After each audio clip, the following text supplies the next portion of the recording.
Good evening, everybody. I hope everybody has had a wonderful week. I hope everybody has been staying cool, staying dry from whatever kind of weather, whether it be the steaming jungle temps down here in the south or just about everywhere, from what I can gather, to all the rain and the storms and everything else going on. As everybody has been safe, has had a good week. We made it to Friday, thank goodness. We're here. I think I made it. It's been a long week. I've been dealing with sick kitties all week, taking them back and forth to the vet and getting them shots and medicines and everything else. So hopefully they're on the mend. It's good to see everybody here tonight. We've got Mr. James Tate. Always good to have you here, sir. We got Miss Marion. Always wonderful to have Miss Marion here. We got my OG. I can get my computer to work here. I have to go to my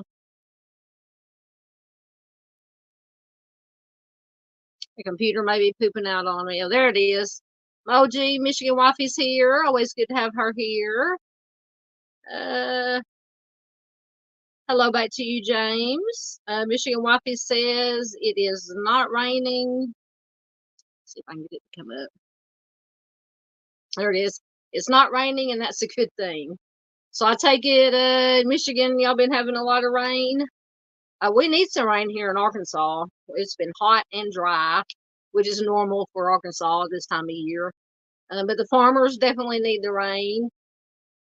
I'm telling you, it's hot in here tonight. I apologize. I'm sweating up a storm. But anyway, so yeah, we have a little bit of a chance this week for some rain, but temperature and humidity is going to be back up this week. Heat index is supposed to be back up in over 100, 108, 115. So it's going to be really fun getting out and working, schlepping groceries around this week. So, but you know, you do what you got to do. So I can't complain. All right, see if anybody else has snuck in on me.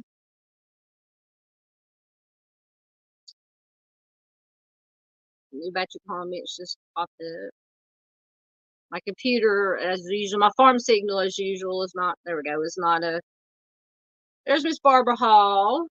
Miss Barbara Hall is, we're either stalking each other or playing tag again. If Mr. Steve wasn't busy, we might have to get Mr. Steve involved to come referee. No, it was always a pleasure and an honor to have Miss Barbara here, Miss Marion, Mr. James here, that whole family. Always in my thoughts and prayers. Hopefully soon, if things are still moving forward with Timmy's case, fingers crossed, prayers going up that something will happen soon. See if anybody else has popped in. And yes, it is good to see you too, Miss Barb. Like I said, always good to see everybody here. My subscribers, my members, anybody who's new here. If this is your first time, welcome to Southern Gal True Crime. I share missing persons, cold cases, true crime news, things of that nature. Tonight we're doing what we call True Crime After Dark.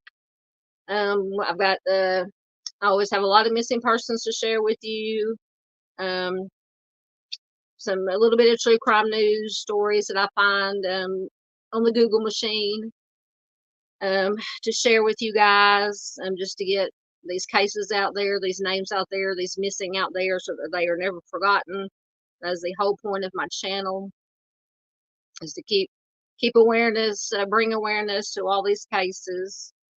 And I appreciate each and every one of you who tunes in, who watches the videos, who gives a thumbs up, the comments, who shares. Most certainly, that's the most important thing you can do. Share these videos and live streams with these missing. And I may have to end up putting my hair up because I'm about to die in here. And I got my hair cut the other day, but it's still hot. But I have like that really thick Irish hair, so it doesn't matter. And I have them whenever I get my hair cut. I always have them thin it out and layer it just to kind of. But anyway, it's still hot. But enough of my problems. You're most welcome. You're most welcome, sir. If I can get your comment to come up.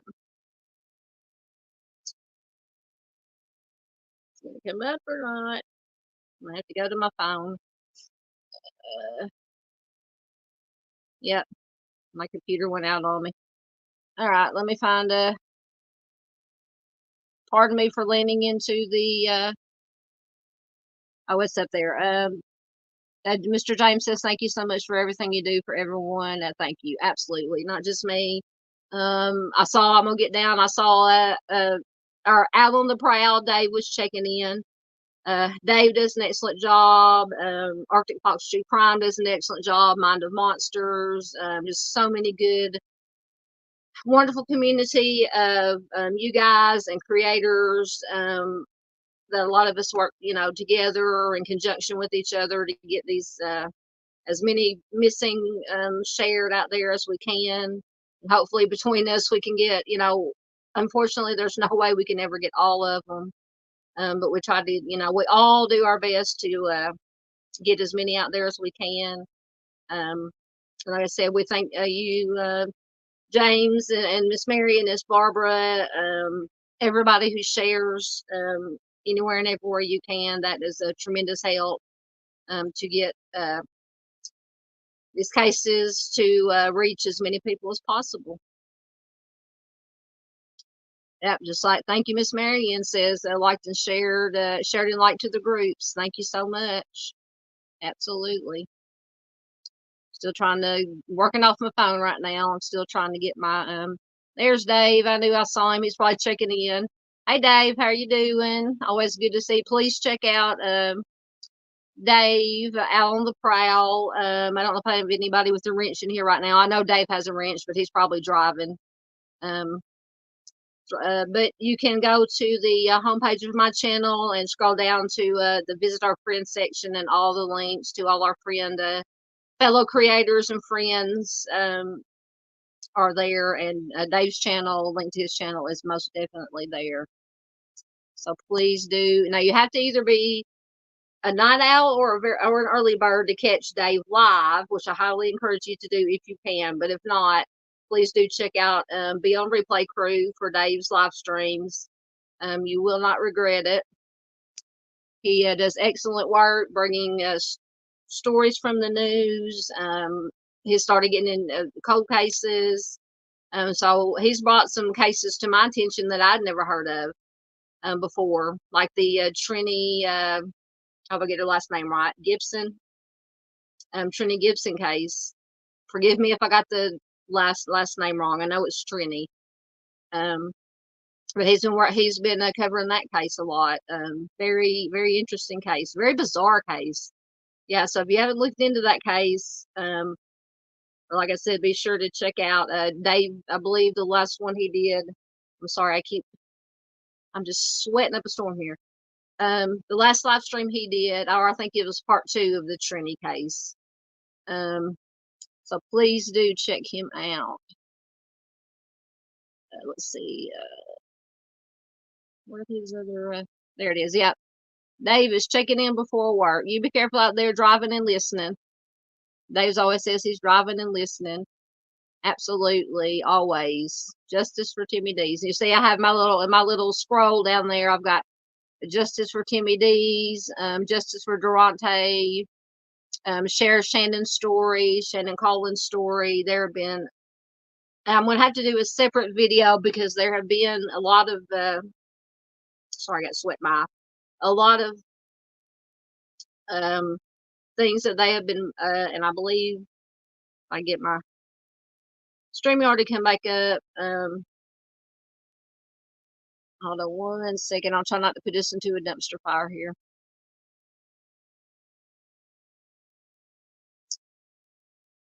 Find it.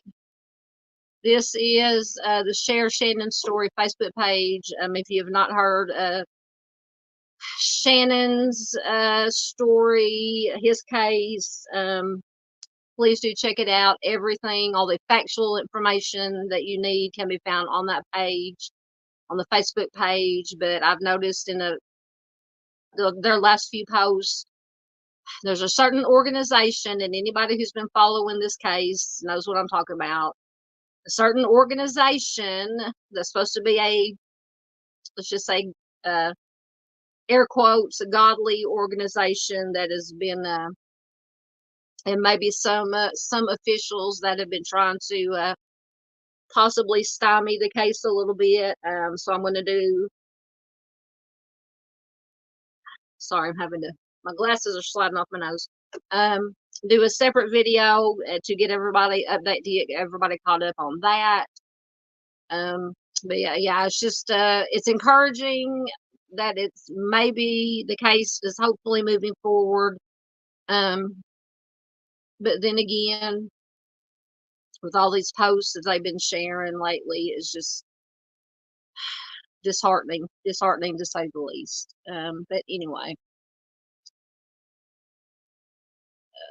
let's see what we got going on here. Let me get caught up.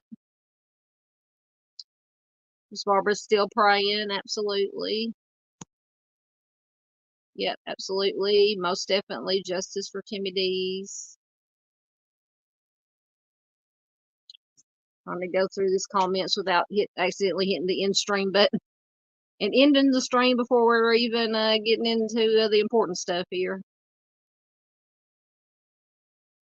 Oh, thank you, Miss Marion. That's so sweet. I probably look all sweaty right now. If I have a glow about me, it's just sweat. But thank you so much. I appreciate that, Miss Marion. You are beautiful also, ma'am, inside and out. Yes. Oh, wrong woman. That's okay. I can't even read it. Let me see. Oh, it's Val. Meant to hit that one. Yes. Justice for all. Absolutely. Absolutely. Justice for all. Thank you, Miss Marion. You're being so sweet.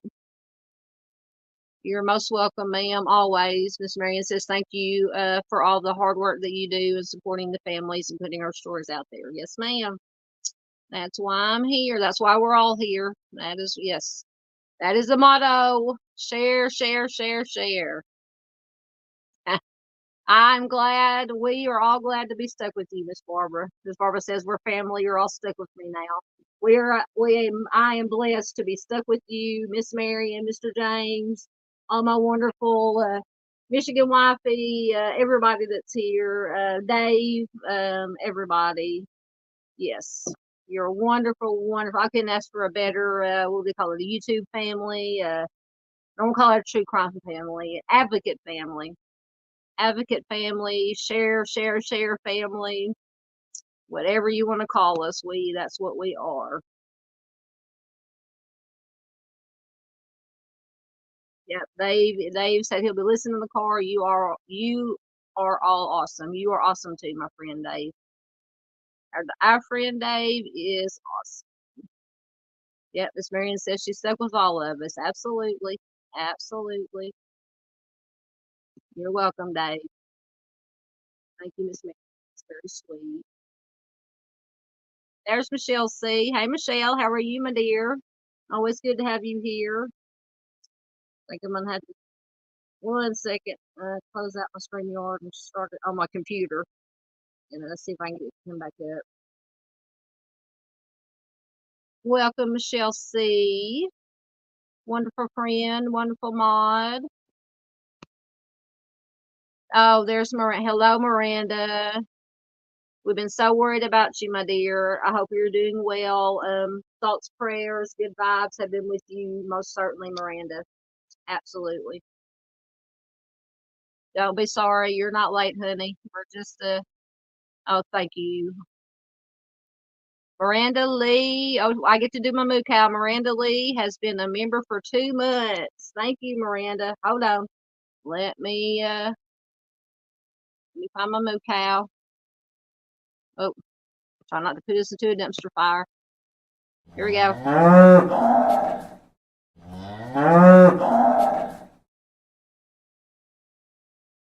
Yay! There's Miranda's moo cow. Thank you so much, sweetheart. And I truly, we have been thinking about you, absolutely, and thoughts and prayers, most definitely, ma'am. Thank you for being a member. Thank you for your support. Thank you to all the members. I do have, if I can find it. I hate trying to do things on my phone. There it is. Thank you to all my members. And if anybody, I haven't checked to see if anybody has joined since I made this this slide here, but I'll check and see. But thank you to everybody who's joined.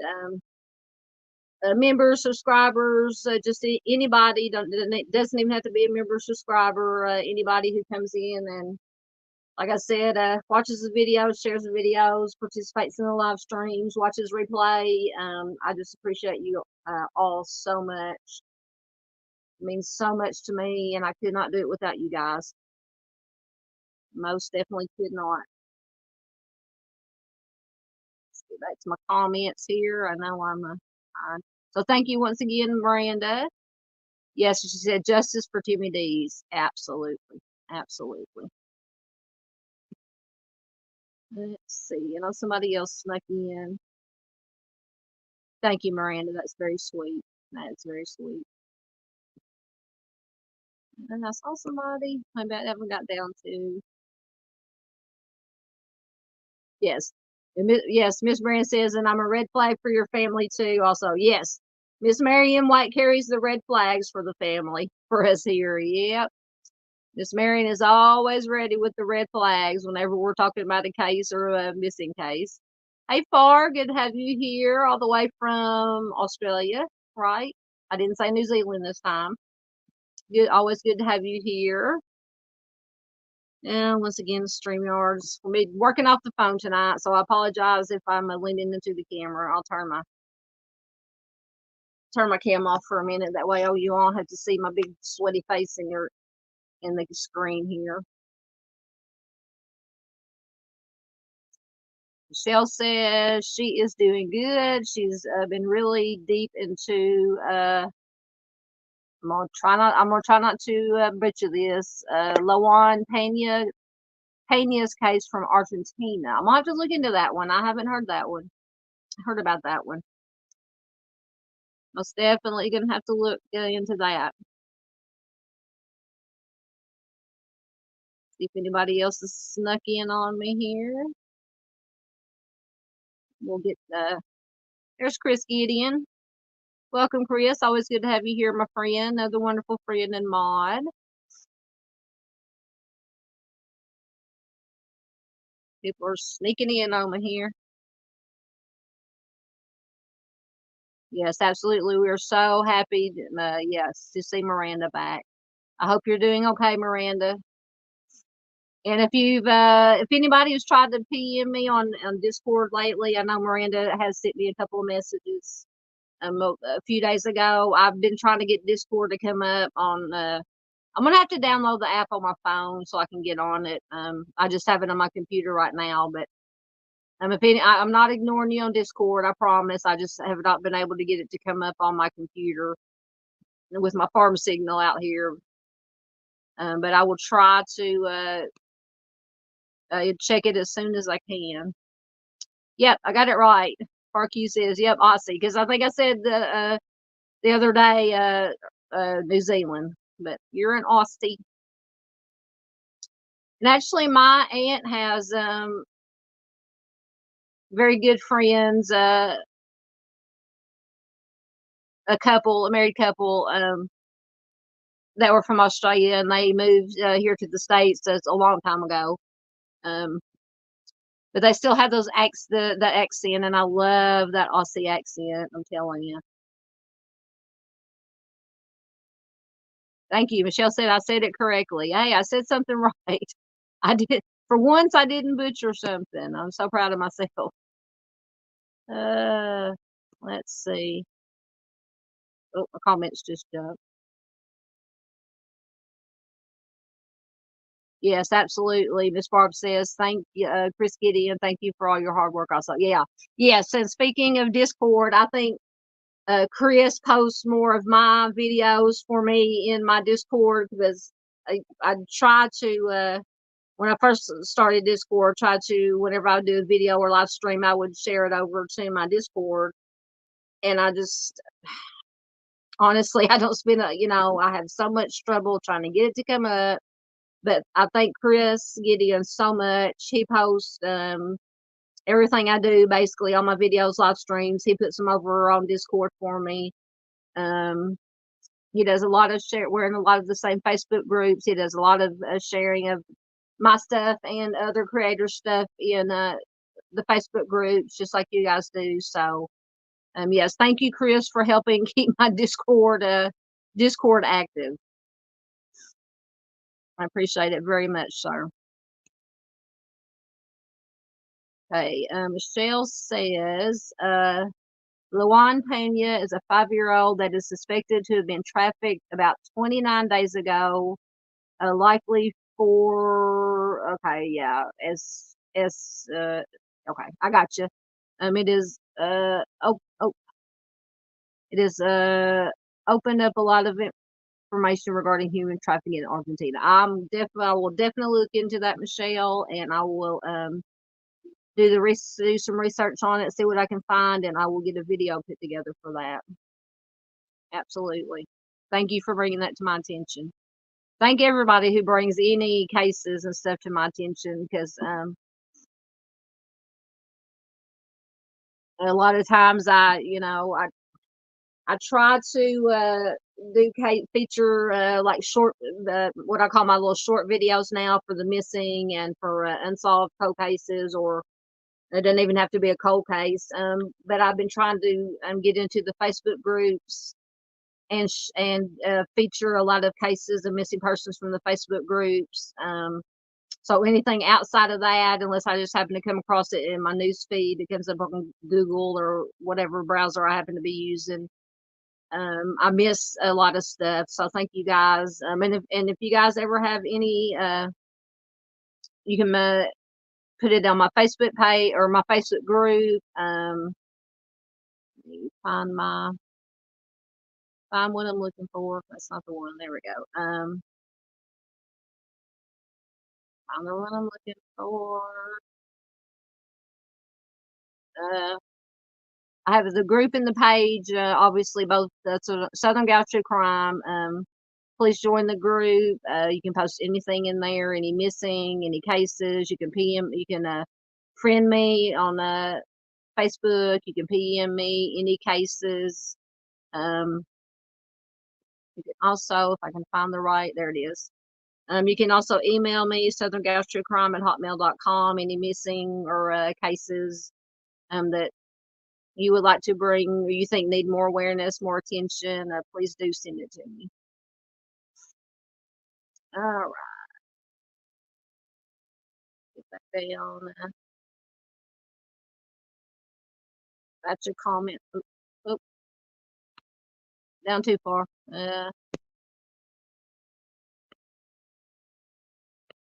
Saw somebody's got a birthday. Hold on. I saw a happy birthday in there somewhere. Let me find it again.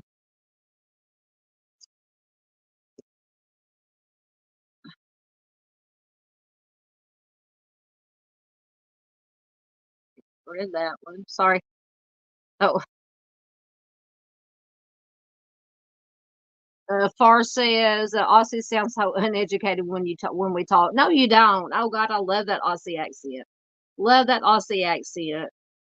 I think Aussie accents and Irish accents are my two favorite.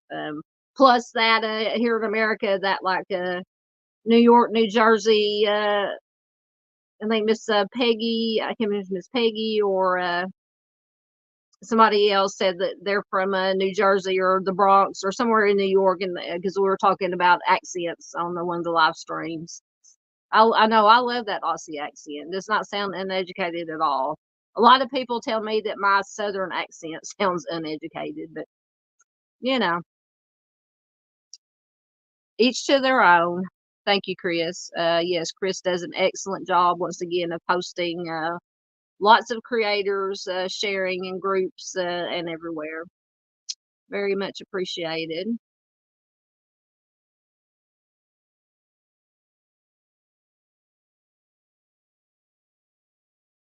Oh, okay. So tomorrow, oh, almost being Chris, almost put you in timeout. Almost hit the wrong button. Chris says tomorrow he'll be 40. Well, happy early birthday, Chris. Happy early birthday. I hope you have a good 40th birthday. I remember my 40th. I always say I went downhill when I turned 40, but happy early birthday to you, sir. Yep, everybody is wishing Chris a happy birthday. Get caught up in comments, and then we will get started with our missing persons, and then it finally came back up. Get started with our missing persons, and then some stories I found to share with you guys. Just want to make sure I'm caught up. I'm trying to get my StreamYard to come back up on my computer because it's much easier to go through these comments and read stuff and do stuff from the computer.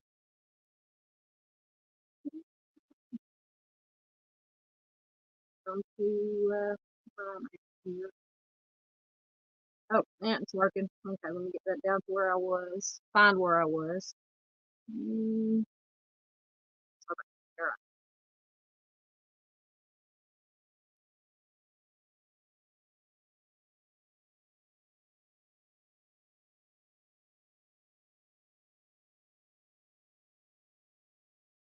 So Miranda, oh, I don't even want to ask. If I missed anything, did your dad pass, or is he still? Because I know last time, I think when you messaged me, he was on hospice. I apologize if I missed anything in the comments. I was trying to read them a while ago off my little phone screen.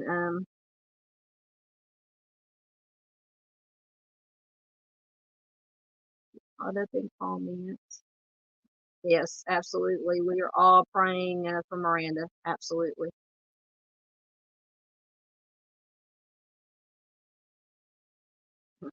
Chris said, talking to Far, if you use words that we have to look up, then yes. Yeah, sometimes I'll, with my aunt's friends, sorry, I'm trying to find something to put my hair up with because I'm about to die.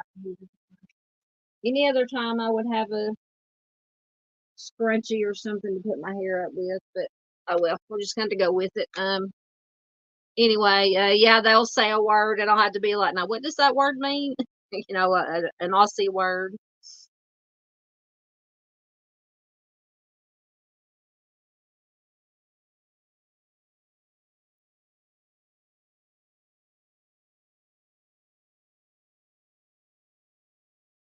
Oh, okay, I got you. Oh, I'm caught up now. I'm so sorry, Miranda.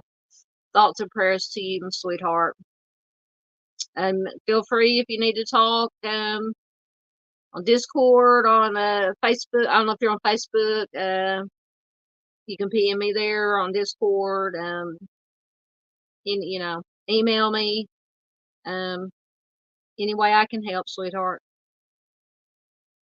Oh, is Miss Jinx turning 42? Wow. See, I haven't seen 40 for me was 13 years ago. Uh, it's okay, Miranda. You do not have to apologize for not being around. We understand, dear. We absolutely understand. And yes, we will all absolutely put you and your family in our prayers. Absolutely. Thank you, guys. I know I wouldn't expect anything less from you guys being so, supportive of Miss Miranda. So we passed on the 7th. Okay, I'm so sorry to hear that, Miranda. So sorry. Yes, sending hugs, love, and light. Absolutely. Chris said we better not look up Far's. Yeah, Far's name. Oh, I like that. I like that though, Far's. Absolutely. Miranda, you will never ruin anything, sweetheart. Ever, ever. Absolutely. Yeah. Miranda says she follows me on Facebook and Discord. Yeah. Yeah, ever want to talk or whatever, Discord, Facebook, PM me. Yes, ma'am. I'll be there. Right, I think I'm caught up in comments.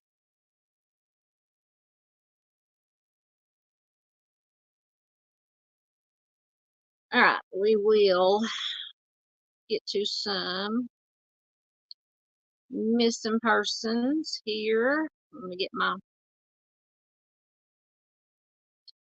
get everything going. Let me get my as usual, I had to email myself my slideshow so I could read the little writing. All right, so got two here on this slide, and I'll try to keep up with your guys' comments.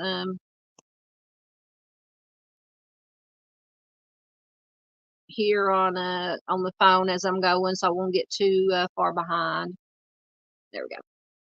On the left we have Elsha M. Rivera. I have featured Elsha before. She went missing from Fort Worth, Texas on February 1st, 2004. She is Hispanic, 4'11", 100 pounds. She was 25 at the time she disappeared, and I believe that the age progression is to 41 years old. So if you have any information that can help locate her or possible whereabouts, what may have happened to her, please contact her mom, Elizabeth Rivera, at 385, excuse me, 406-0396, or the Fort Worth Police Department at 817-335-42, excuse me, 4222.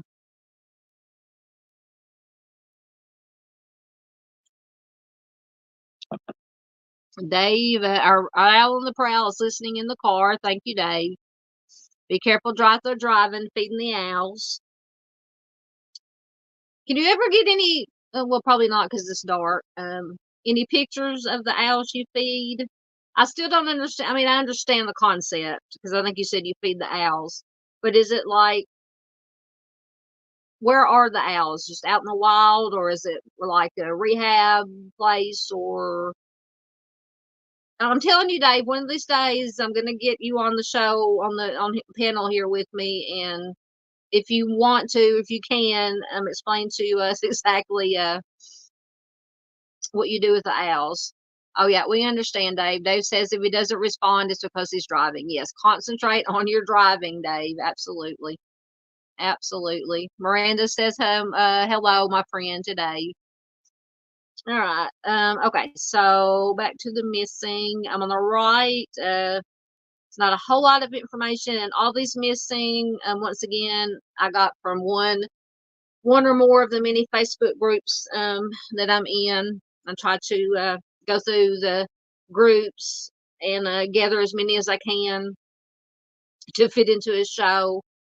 Plus, I also post them individually, these and ones that I don't include in the show on my Facebook group, my Facebook page, my Facebook profile, on YouTube, my community tab. So I try to get as many as I can out there. Excuse me, everywhere I can. So this is on the right is Jacob Morgan. He goes by Jake. He is 22 years old at the time he went missing. Who went missing on Friday, March 6, 2020. He was last known to be at a house in King, Wisconsin, near Wally's Bar. There's been no activity on his phone or social media since he went missing, and he never picked up his paycheck. He was last seen wearing a black Nike sweatshirt with a white emblem on the front and a gray colored beanie style hat. He is 6'1", 160 pounds with brown hair and blue eyes. If you have any information regarding Jake, you can contact the Wapaka County Sheriff's Office at 715-258-4466.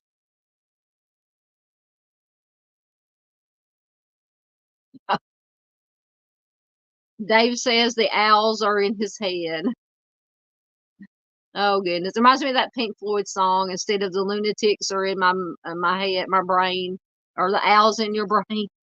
Oh goodness, Dave. Yes, that Michelle C says, please bring Dave on to talk about the staircase and the owl theory. I have got to look into that case because I've seen other creators have done live streams and videos covering that case, and I don't even know the name of the guy, but it's something about a staircase, an owl, and a staircase, and I just have not had time to look into that. Yes, Miss Barbara says, stay safe, watch the road. Absolutely.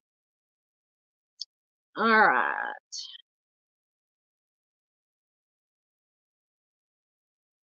Let's see what we got next. Try to remember to advance my slides. Make sure I'm on the right slide. On the left, we have Jessica Holtzinger. She is missing from Phoenix, Arizona since June 18th of 2024. 13 years old, 95 pounds. Make this bigger so I can read it. 5'3", black hair, brown eyes. She has a scar on her forehead. She was last seen wearing a gray t-shirt, blue shorts, and a white pink Nike Air Force shoes. And it says that she took a pair of jeans with her. It says she went missing from the area of 27th Street and Roosevelt in Phoenix, Arizona, just after midnight. She may believe she is in trouble at home, but her family wants her to know they love her and just want her to come home and be safe. Very important. So if you have any information, please contact, it says Chris Castorina, who is a private investigator at Arizona Private Investigation Services at 602-529-3301, or the Phoenix Police Department at 602-262-6151. I might have, did I read those numbers wrong? Okay, the private investigator is 602-529-3303. Police Department 602-262-6151. I just want to make sure I had.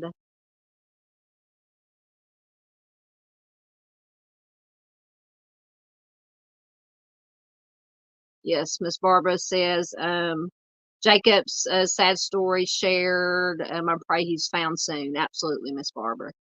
Yes. Yes, ma'am. All right. On the right hand of the slide up, this is one from Arkansas. From Sherwood, Arkansas, Elizabeth Davis.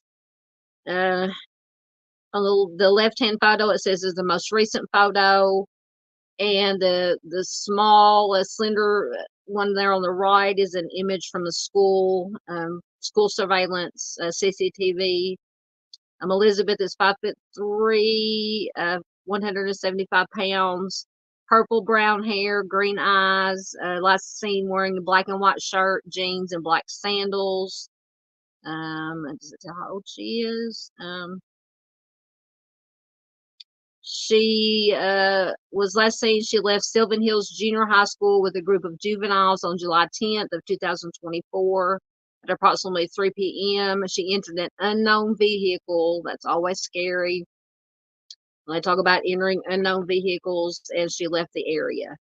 So if you have any information, contact the Sherwood Police Department at 501-835-1425, or you can email CID at sherwoodpolice.org. All right. We'll pop up on comments. Yes, there. Thank you.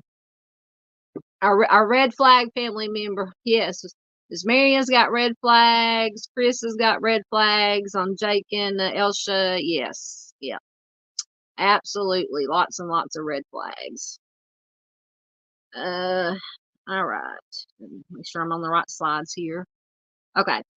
On the left, we have Felicia Eleanor Card. She was last seen September 9th of 2023. She was 38 years old when she went missing. Native American white, female, brown hair, brown eyes, red hair. 5'4", approximately 130 pounds, unknown what clothing she was wearing. She does have tattoos. Make this bigger so I can read it. A butterfly on her lower back, a turtle on her ankle, calf, with Cordelia and Isaiah and Felicia on the back of her neck. So if you have any information regarding Felicia, her possible whereabouts, what may have happened to her, call the Crime Stoppers. Where's this from? Did it say where it's from? There's Crime Stoppers Flint. I'm assuming, I know there's a Flint, Michigan, but I don't know. That contact Crime Stoppers Flint at 1-800-422-5245. And on the right, we have a cold case one. This is Juliet Turner. She has been missing since March 5th, 2001 from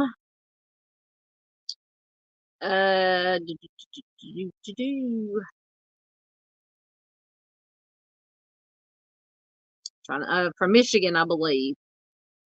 She was last seen at the Edison Boat Club, and she is associated, they say, with a sailboat called Ricochet. She is 37 years old when she disappeared. Blonde hair, green eyes, medium build. And also missing is her vehicle, which is a 92 gray 4-door Chevy Lumina with a Michigan license plates 4DGB11. Says foul play, unfortunately, is suspected in her case. Anyone with information, please call either Crime Stoppers at 1-800-SPEAK-UP. There is a $5,000 reward. You can remain anonymous.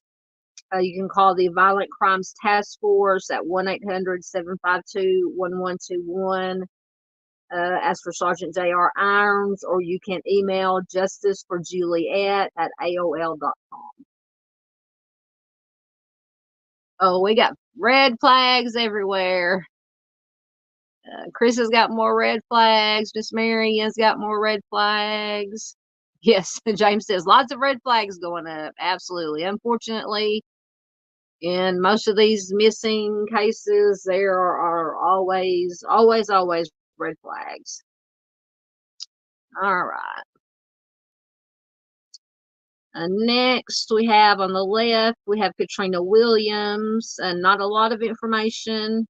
She is missing from Baltimore since June 6th of this year, 2024.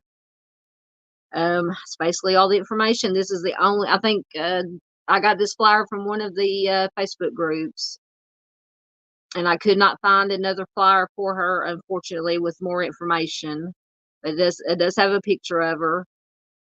52 years old, Katrina Williams, missing from Baltimore since June 6th. So if you have any information, you can call 888-222-6050. And on the right, we have Misty Lang. She is missing from Decatur, Alabama. She was last seen at Point Mallard Water Park on July 4th of this year, 2024. She's just 14 years old, 5 foot, 130 pounds, red hair and green eyes. She was last seen wearing a pink tie-dye shirt and blue jeans. If you have any information regarding Misty, please call the Decatur Police Department at 256-341-4660.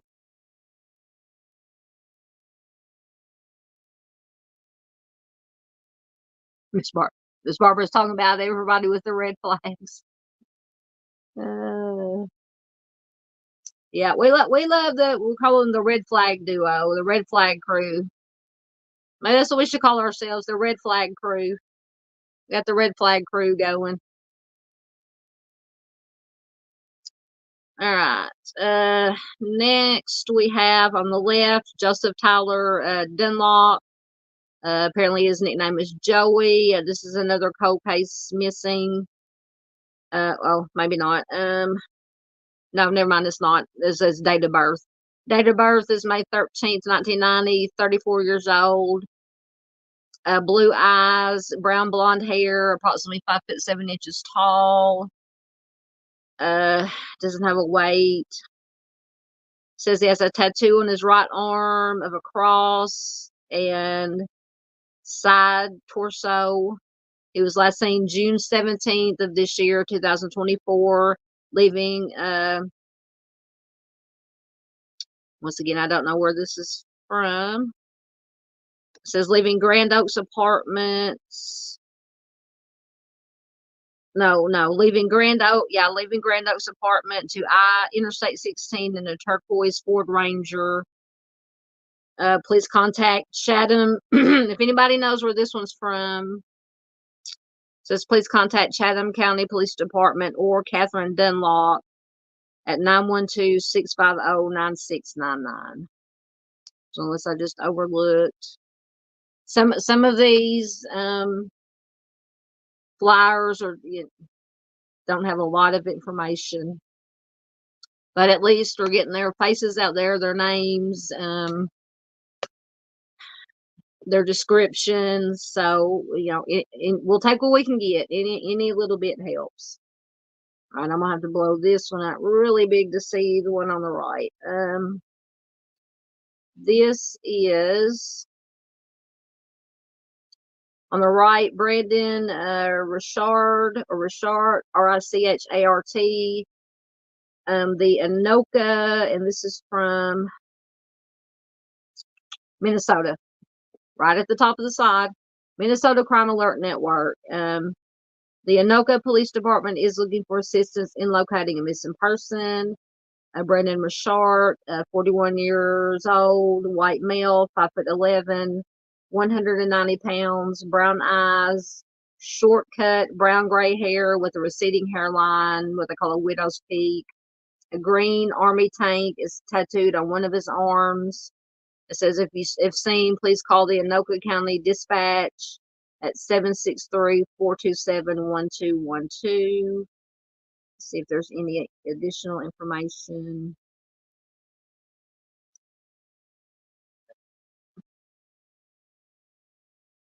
I think that was all the information. He's been missing since November 17th of 2021. November 17th, 2021. From Anoka County in Minnesota.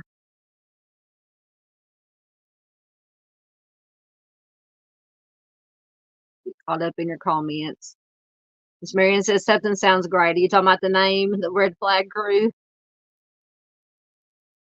Oh yeah, Miss Barbara says that's a good name for Chris and Marion. Yep. Oh goodness. Dave, yes, the Crocodile Heave Crew. Absolutely, yeah, we can be the Crocodile Heave Crew. We'll have to let everybody in. We'll have to let everybody in on the joke behind that. Oh goodness. Yep, that good old Crocodile Heave. That's our band we're going to start. So whether or you can whether you have any musical abilities or not, we're looking currently auditioning members for our new group, our new band Crocodile Heave. Miss Barb says she likes that. Absolutely. Absolutely. All right. Let's get through some more myths in here. All right. This on the left is very horrifying.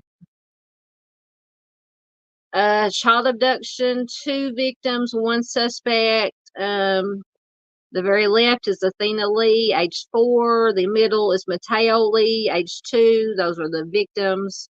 Suspect is Cameron Lee. I'm going to assume, and I did not have time. I just found this. This is some late add-ins that I edited in late, and didn't have a chance to research. They just popped up in my news feed on Facebook. I said, oh, I got to put these in here.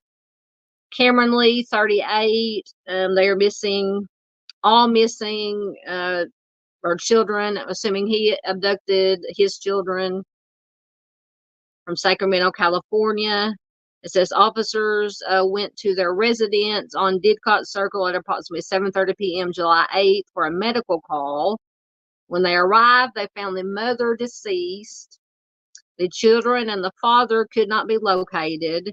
The children are identified as 4-year-old Athena Lee, 2-year-old Mateo Lee, and Cameron Lee, 38, is the father. Cameron is believed to be driving a gray 2023 Honda Passport with a California license plate that reads 9JU SO91. I believe it has a picture there, if you can see it on the bottom, of the probably the actual vehicle. So this, and I did not get a chance to check for any updates on this. But if you have any information, you're urged to contact the Sacramento Police Department at 916-808-5471 or 911 immediately. So very scary situation. And I think I did read in the Facebook post that this was in a little bit of information. They think they may have been heading towards Mexico. Now, I'm not 100% on that, but that could be the case. More red flags. Yes, Miss Barbara says, this is also heartbreaking. I don't understand this world. What happened to people loving and caring for others? I know. It's just nobody. I'm not going to say nobody. There are lots of people out there now that, in my opinion, and I'm sure you guys' opinions, they do not have any regard for any human life except their own.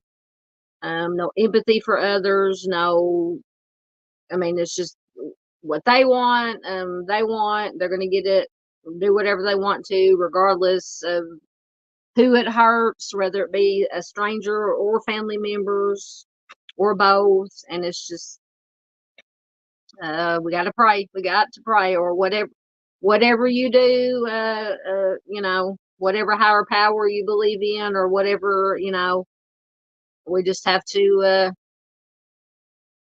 got to do something. Got to do something. This world is going to hell in a handbasket. I'm just going to put it bluntly. Oh, goodness. All right. So on the right, we have Jayla Foster. She was last seen on July 11th of 2024. Where is she missing from? Once again, it doesn't tell exactly. She is 16 years old, 5 foot, 170 to 175 pounds. Last seen in North County near 270 and Pershaw Road.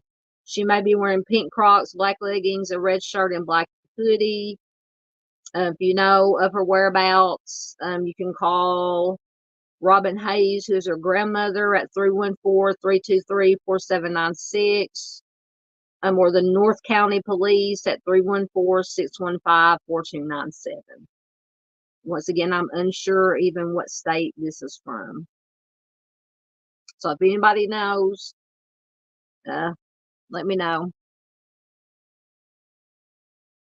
Yes, Far says, I just keep saying the balance is all out of whack. Yes, you are correct. Yes, absolutely. Chris says sometimes people can fake it. Yep, they can fake it. You are correct. Absolutely. Miss Barb says, I've met some wonderful people. I wish there were more people like you and everyone else in this chat. Yes, absolutely. Wonderful community we have of wonderful human beings that care, that are genuinely good people, good human beings, care for their fellow human beings. I always say it all the end of my live streams and videos. Take care of yourself and take care of your fellow human beings. That's the most important thing we can do. So hopefully we can do what we can, and just pray and hope for the best for the rest. Chris says Joseph Dunlop is a Georgia case. Which one was Joseph? Okay, Joseph Dunlop. Thank you. Thank you. Thank you. Yeah. That was a couple of slides back. Yes. Joseph Tyler Dunlop. So that's thank you from Georgia. Absolutely. Thank you for that, Chris. All right. Next we have my computer screen where I can read off of it here. This is Brenda Sue Sika or Sika, Sica. She is missing. She's a veteran. She is missing from Huntsville, Alabama, since July 3rd, 2017. She was 44 years old at the time she went missing. Last known location was Huntsville, Alabama. 5'1", 100 to 110 pounds, with dyed black hair and dark brown eyes. It says that Brenda was last known to be near Sparkman Drive in Huntsville on July 3rd, 2017. It says she suddenly moved out of her apartment. Get your red flags ready. She suddenly moved out of her apartment and has not contacted her family. It is unknown what Brenda was wearing at the time, but she has several tattoos, including an ankh. I do know what an ankh looks like. I can't describe it. It's kind of like a cross with a loop at the top of it. She has an ankh tattoo on her neck, a moon on her left shoulder, and a sun on her right shoulder. It just says she has medical issues and may need immediate medical attention. And it says she may have traveled to Wyoming. So if you have any information, contact the Huntsville Police Department at 256-427-5476. Or we help the missing tip line at 866-660-4025. And we just want to read what the post said. It says Brenda went missing in July of 2017 from the Overlook Apartments in Huntsville, Alabama. She reportedly moved out abruptly. She's not been seen or heard from in over 5 years. No activity on social media, no contact with family or friends. And I can't remember. It might have been a family member who posted this. But they say, I'm posting this everywhere I can because it may not be a family member, a friend. I'm posting this everywhere I can because her loved ones deserve some answers. Absolutely. Imagine this being someone that you hold dear. There's been little to no news coverage on her, and I'm hoping to spread some awareness in her case. She is an Air Force veteran who served our country, and I think she deserves some attention. Absolutely. So if you have any information, if you've seen her, if you know anything, it says please contact your local law enforcement office or the Huntsville Police Department. Thank you for caring. Absolutely. I will look into this one, most definitely. We'll look into this one some more, and try to get a video done for her. Absolutely. Yep, more red flags. Yes. James says, yes, share and share again. Absolutely. Absolutely. All right. Make sure I'm remembering to advance my slides. I'm going to turn my cam off for just a minute. Remember to advance my slides here. All right. This has a little bit more information with the post. This is Adriana Ortiz. She is missing from Hamilton, Ohio, since February 7th of 2024. She is just 17 years old. It says Ariana Ortiz, 17-year-old, has been missing from Hamilton, Ohio since February 7th, 2024. She was last seen in Hamilton on that day. She is approximately 5 foot 5 inches tall, around 180 pounds, with blonde hair and brown eyes.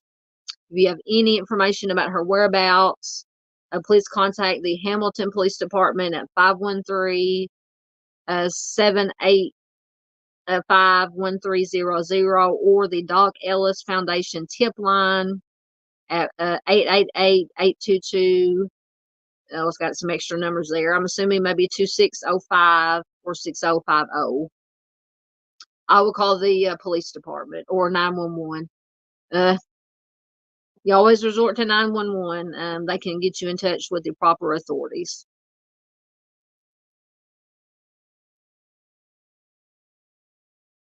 All right. Next, a little bit smaller so I can read all of it at one time. Oh, that's too small. This is James Price Tomlinson. He has been missing since October 10th of 2022 from Dubois, Louisiana. 38 years old at the time he disappeared, 5'9" to 5'10", 160 pounds with brown hair and blue eyes. It says next month will mark 1 year since James was last seen in Dubois, Louisiana.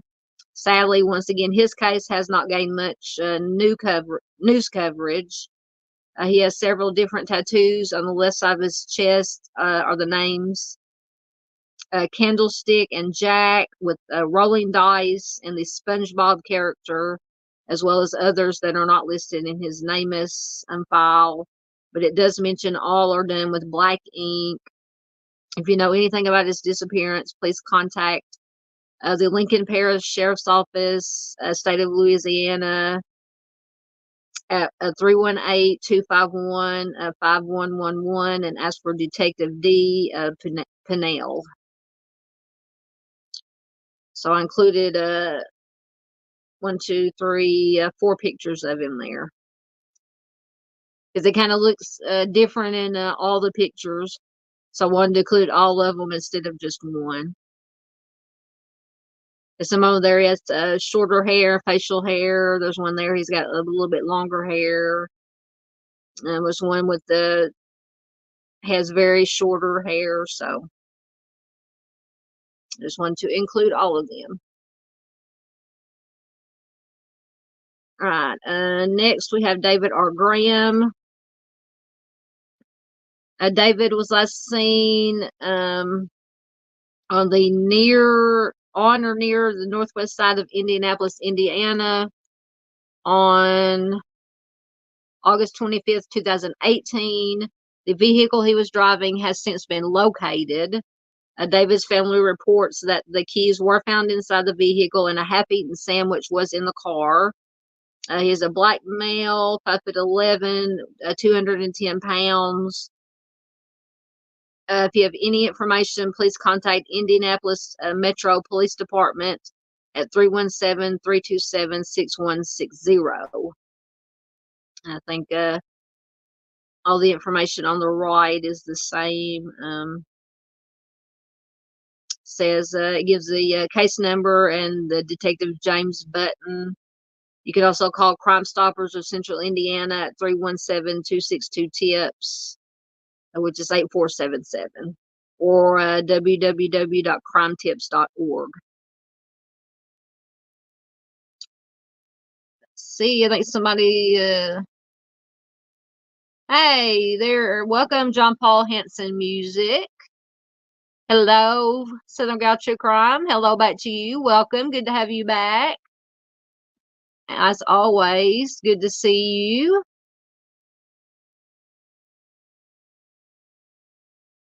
See if anybody else has snuck in on me. Yep, I just saw today that John Paul had tagged me in something on YouTube. It was on YouTube, yeah. So I shared whatever it was that you tagged me in. I shared it to my community tab. All right, let's see what we got next. This is Max Cabrera. He has been missing since July 9th of 2019 from Lincoln, Nebraska. 47 years old at the time he disappeared, 5'9" to 5'10", 180 to 200 pounds with black hair and brown eyes. Once again, it says it will soon be 1 year since Max went missing from Nebraska. He flew from California to Omaha, Nebraska for a job, working as a pipe fitter with a pharmaceutical company. His case remains unsolved at this time, and there is no active social media accounts. If you can help his family members in regards to his whereabouts, please contact The proper authorities, which is the Omaha Police Department, at 402-444-4127.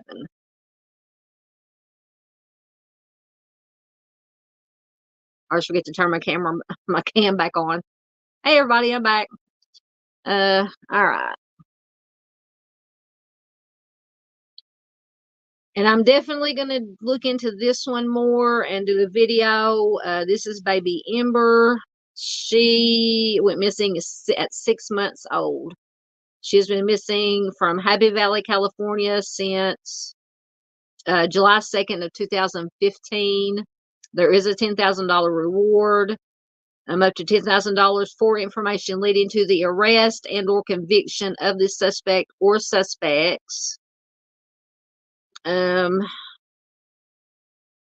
apparently her father may have taken her. It says, did you see Ember's father, Matthew Graham's truck, which is there on the bottom left of the slide, in the area of Happy Valley or the Ego Ono area on the night of July 1st of 2015. It is a 1990 dark blue, full-size, extra cab, a Chevrolet Fleetside pickup with flat black paint on the side panels, black rims, no plates, and a cowbell hanging underneath the front bumper. So that's a weird place to have a cowbell, but very distinct. I would notice that. So if you have any information about little baby Ember, you can call this Shasta County. And I'm going to read, a family member did post, which you see there on the right is from a family member. I'm going to read it. Call the Shasta County Sheriff's Office at 530-245-6025.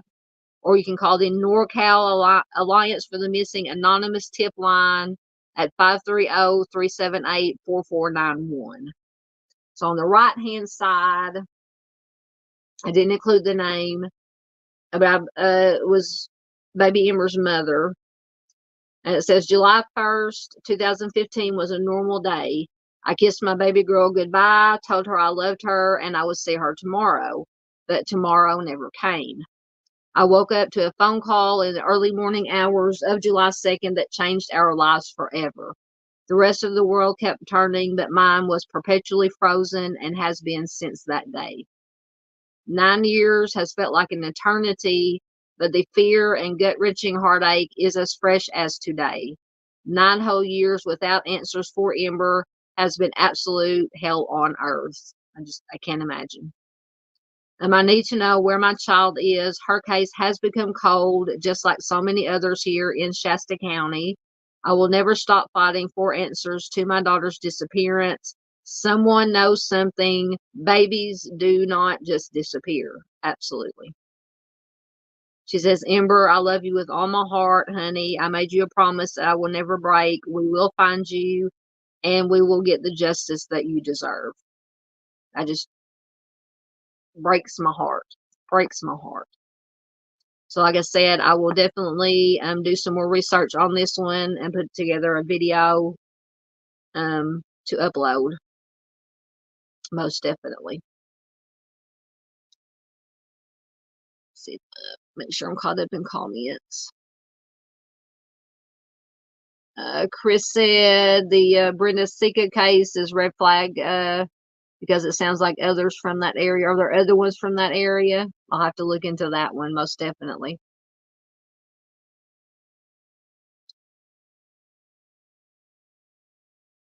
John Paul says, thank you so much for that. You're so welcome for everything. Yep, more red flags, definitely. Red flags. Yes, prayers. Always prayers, absolutely. Yep. James says, someone knows something. Absolutely.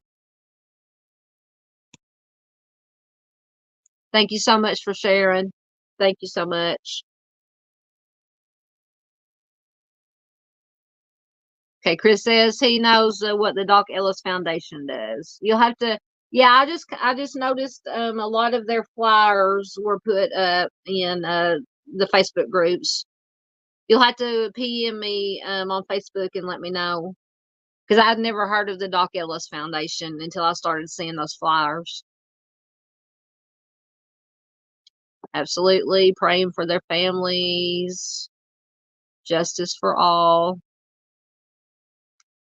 And Miss Barbara Hall, I'm assuming you're talking about baby Amber. She says, I've seen this one, that poor mother, heartbreaking. Prayers for the family and all the families. Absolutely. Yeah, absolutely. Mr. James says, no, babies just don't disappear. So crazy. Praying for you and your family. And share. Thank you so much. Thank you so much.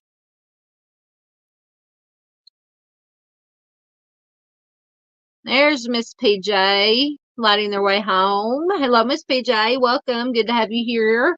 As always, ma'am. Good to have you here. Please check out if Michelle or anybody is still in here. And I need to give Miss PJ all the other creators that come in here that I'm friends with. I always give them try to give them a wrench. I got to give Miss PJ a wrench. That way she can put her links or any links in. But definitely check out her channel, Lighting Their Way Home. Excellent channel. She's also has a Facebook, either a group or a page. I know I'm in it. Whether it's a group or a page, I'm on it. Oh, and she says, I lost where's the comment? That she says she just did a video on Ember. She is so cute. Yes, look at that little face right there. So she would be what, 9.5, 10 years old now. I wonder if they've ever done an age progression photo on her. Well, like I said, I'm going to definitely look more into this one, and I'll go watch Miss PJ's video that she did actually, and share it on my community tab. You're most welcome for the welcome. You're absolutely always welcome here, Miss PJ. Just make sure I'm caught up. Nobody else has snuck in on me. All right, I think I'm caught up. All right. Next we have Danielle Harper. She is 25. She is missing from Warren, Ohio since March 19th of 2018. Danielle was last seen in Warren. Where she was in Warren is unclear. It says she would often communicate with family using other people's phones through Facebook Messenger. And a friend of Danielle stated her last contact with Danielle was on March 20th of 2018 through Facebook Messenger. Unfortunately, that is all the information I could find. I did look for a flyer for her. I could not find one. I will have to dig deeper and look again. Or if any of you guys have a flyer for Danielle, if you're on my Facebook or Facebook, please upload it and I will share it.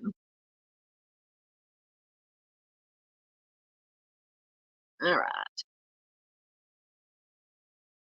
Next, we have Dane Brian Elkins. He was reported missing in December of 2020 from Los Angeles, California. He was an engineering student at the UC Santa Cruz. It was roughly around 8:20 p.m. when he made a 911 phone call twice in regards to the local southbound on 5 freeway near Templin Highway and Pyramid Lake in Castaic. I hope I'm pronouncing that right. It says once law enforcement officials arrived, he was nowhere to be found.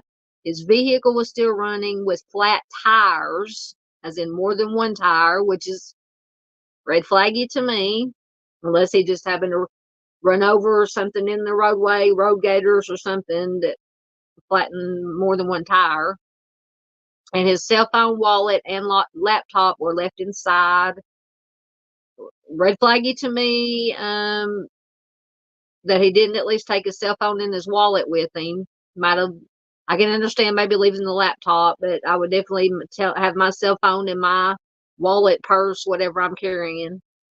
It says the authorities searched the area for 2 days, and the community members had been organizing search efforts and finding him as of today. There's been no trace to explain the mysterious disappearance of what really happened on that day.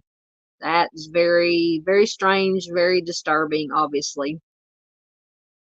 So this from just says December 2020. I don't think it gave an exact day. We'll look into this one once again. Look into this one deeper.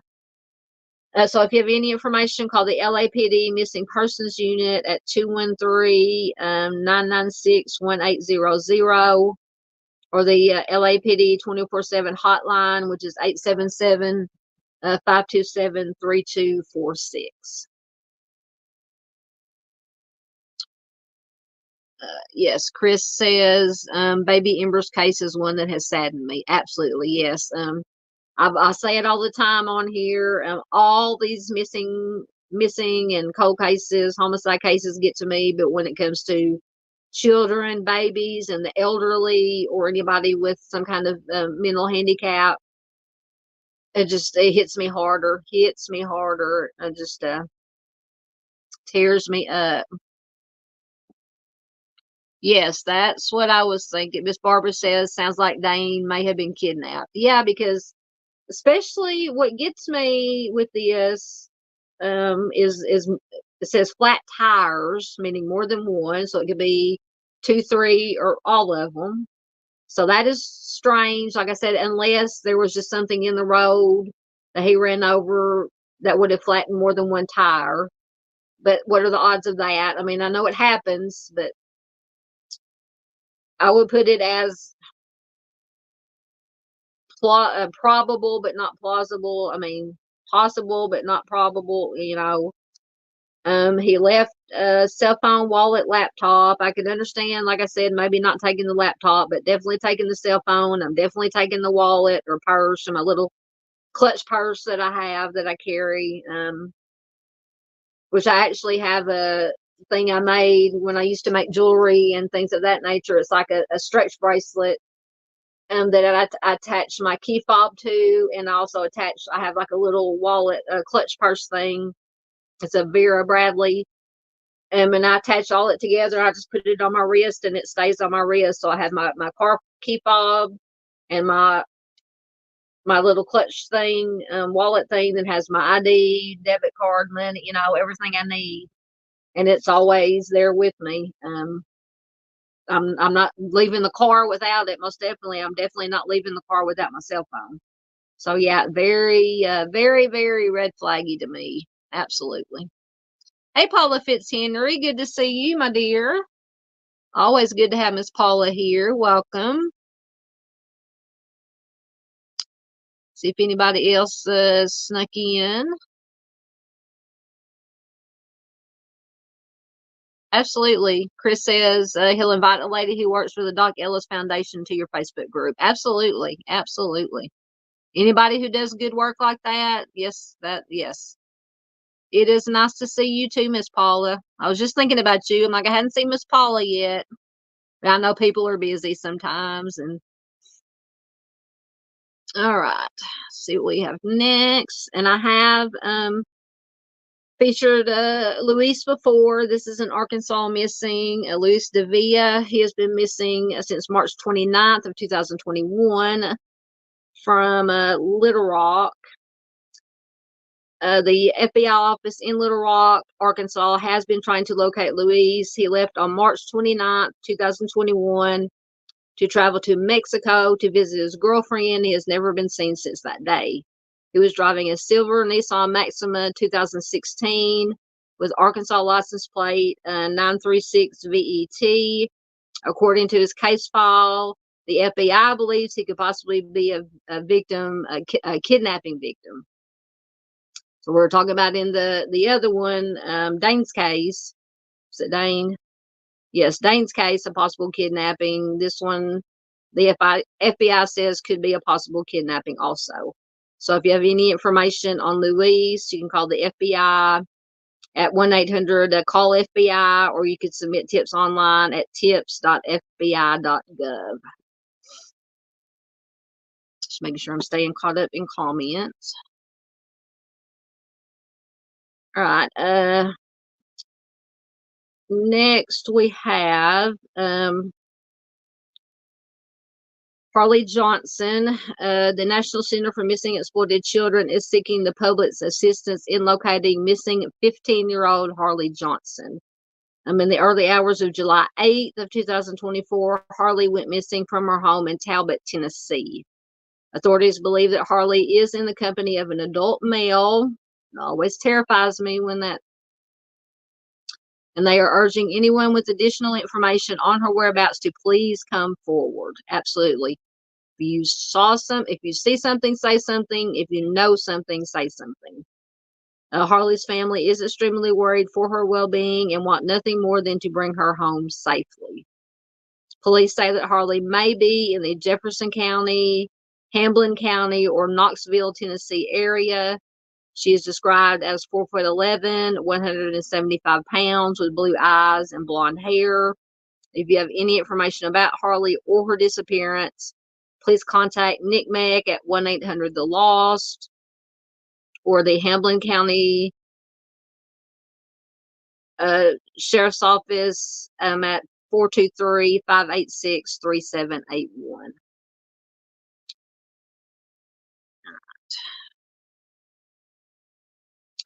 Next, we have Christina Van Eyck.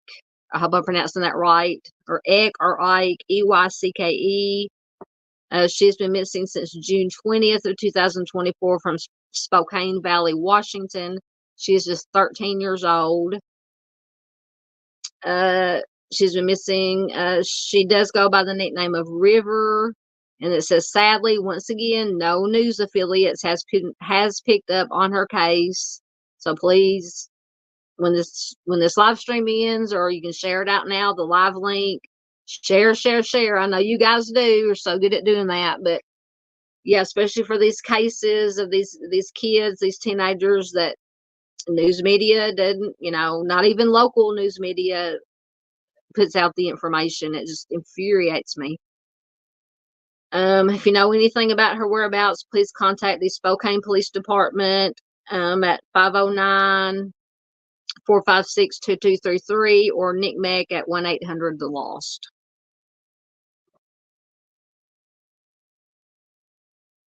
Sorry, I had to get a drink. Absolutely. Miss Marion says, share to all the groups, please. Absolutely. Absolutely. Thank you, Miss Marion.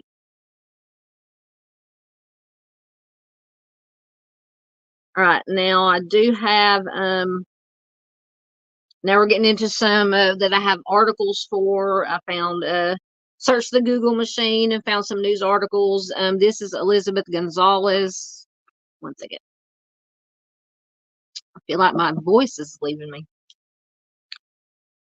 She has been missing since June 30th of 2024. Mexico City, Mexico. I don't know if that's where they think she is. It'll be in her nickname is Ellie. Make this bigger so I can read it. She was born in Ogden, Utah. She's 5'1", female, brown eyes, brown hair, 140 pounds, white Hispanic.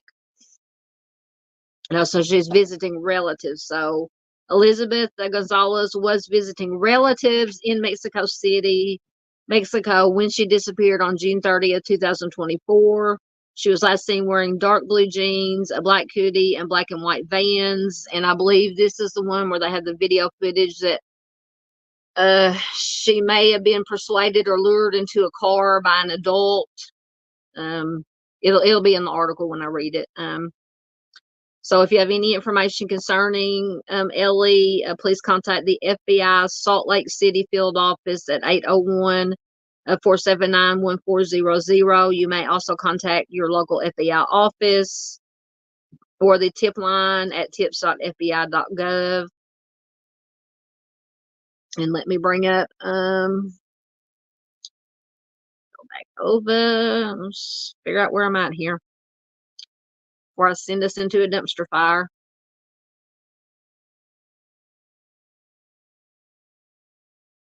Thank you, Miss Barbara says she will share everywhere she can. Jane, thank you. Thank you. Thank you. Paula says, is there a link? Yes, depending on where you're watching on your phone, it'll say share, and you can hit share, and it'll say, depending on how you share it, you can copy the link or you can share it to a specific platform. Most definitely. More red flags. Yep. Because I believe when we get to the article, this is the case, I believe, that they have video surveillance of her possibly being lured, or what I say, persuaded into a vehicle with strangers. Very scary. I'll stop my cam for a minute while I'm getting this, reading this article. Let me see if it'll let me screen share that down for a minute. I believe this does have some additional pictures of her in the article.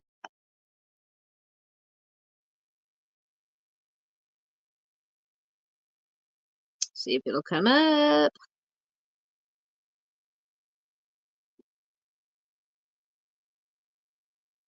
It's taking its time if it's going to come up. It may not come up. Yes, Miss Barbara says, so young in these cases tonight. Yes, there's so many young ones tonight. Absolutely. I don't think it's going to screen share. Let me just put the flyer back up there. All right, let me get the article. Oh goodness, if the article will come up. It was up a while ago. Once again, when I need it. Let me close it out and do a new one.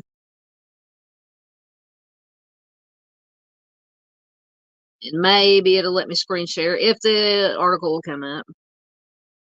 And I should have did a screen recorded videos for these that had videos, but I just didn't have time.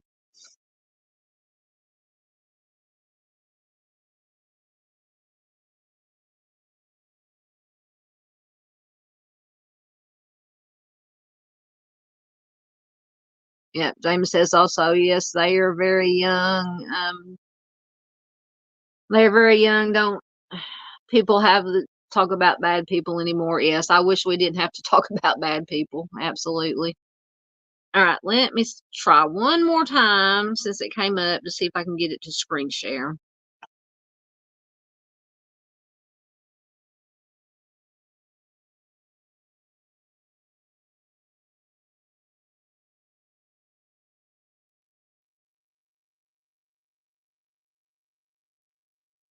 There it is. Oh, it worked.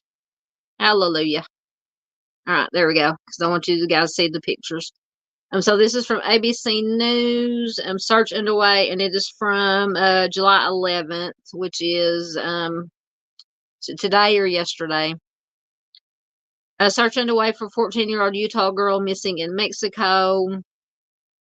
The FBI is now assisting in the search for a Utah teen who disappeared while visiting relatives in Mexico City last month.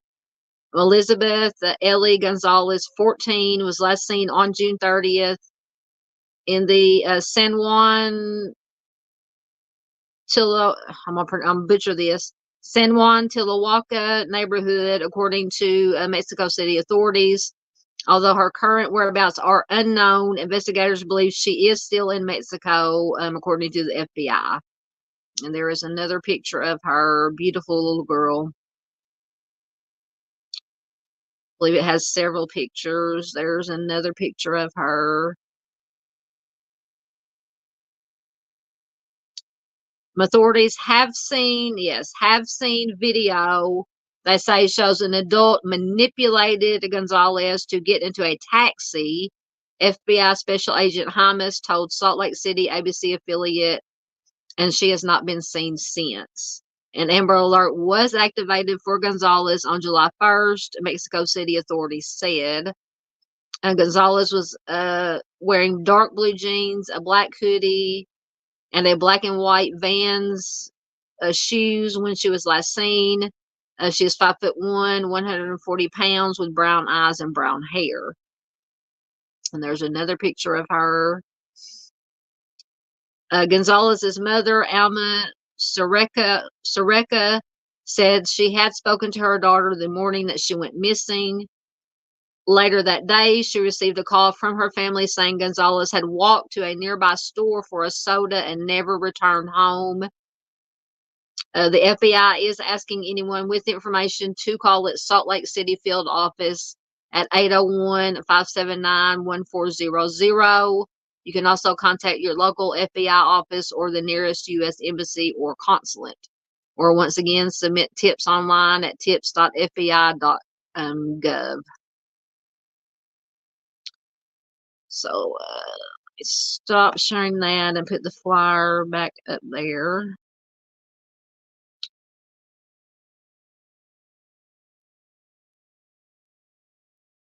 There we go. That is her flyer.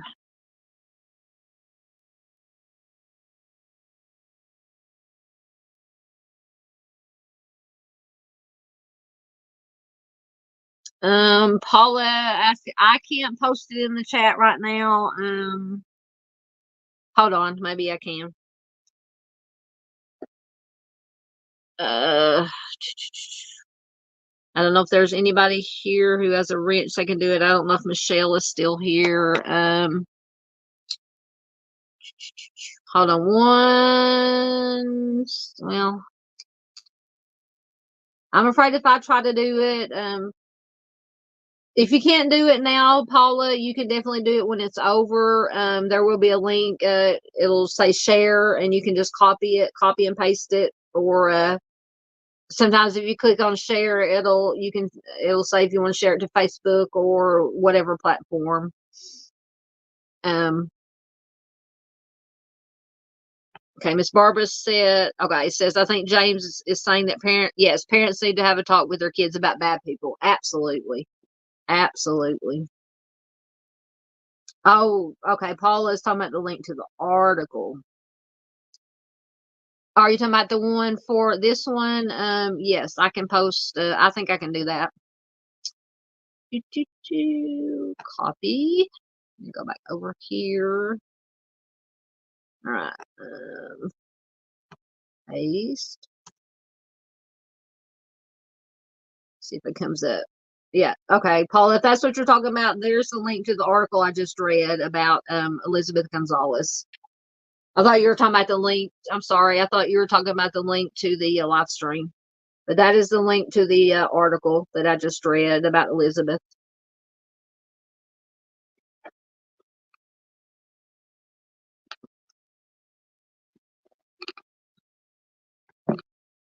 And there's the link.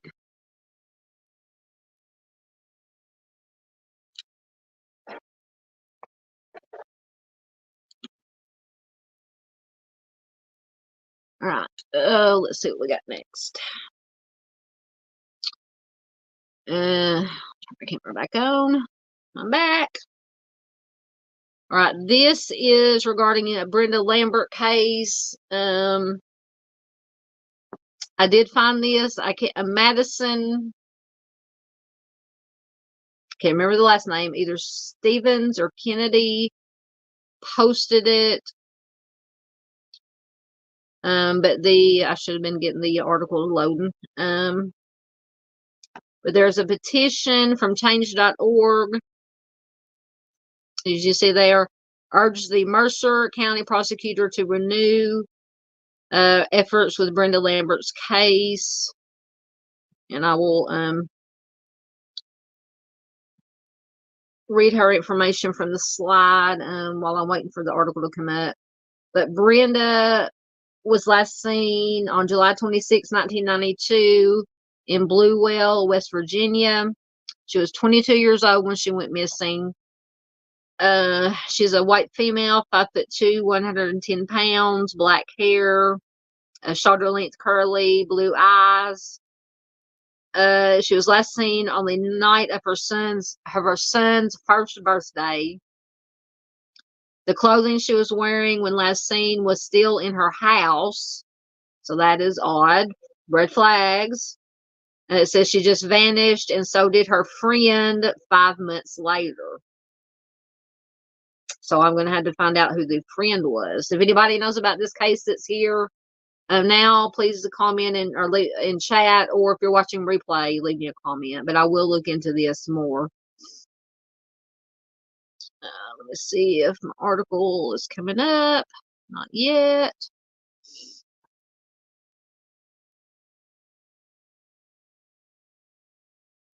Okay, yes, that's what James was saying. Yes, parents need to talk to their kids about bad people. Absolutely. Thank you, Paula. Yep, red flags. Oh, absolutely, Paula. You do what you need to do. She says, I love you guys, but I have another podcast starting soon. Absolutely, absolutely. You can catch the rest of them. You can be replay crew. Thanks for popping in. We appreciate you so much, Paula. Absolutely. Oh, come on. Nothing's coming up. Once again, my farm signal is, let me close it out and try again.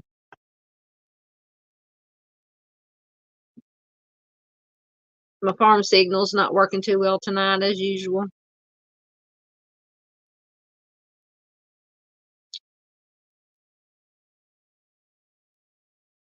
Absolutely. Yep. Miss Barb said, good to see you, Paula. We understand. Yes, absolutely. Absolutely. All right. There is my, let me see if it'll screen share.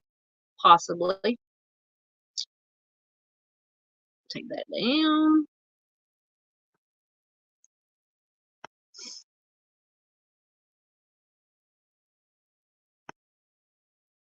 See if it will share. There it goes. All right. So this is a petition from change.org. And there is a picture of Brenda. It says, why this petition matters. Madison Kennedy. So this was started by Madison Kennedy. It says, on July 26, 1992, beautiful young mother, Brenda Lambert, was celebrating her son's first birthday. Brenda was a beautiful and loving 22-year-old mother of 2 from Bluewell, West Virginia. Brenda celebrated with friends and family and was last seen around 9 p.m. that evening. All of Brenda's belongings and her car were still at her home. As time went on, it became obvious that Brenda's life was tragically taken from her loved ones under unresolved circumstances. Brenda was estranged from her husband, Raymond Lambert. At this time, due to DV, not only was there a protective order against him, but there was a warrant out for his arrest. According to the family, Brenda had an upcoming appointment with her lawyer on July 30th to gain custody of her children. Allegedly, Brenda was, her life was threatened if she removed her children from her estranged husband. Raymond immediately became a person of interest in Brenda's disappearance.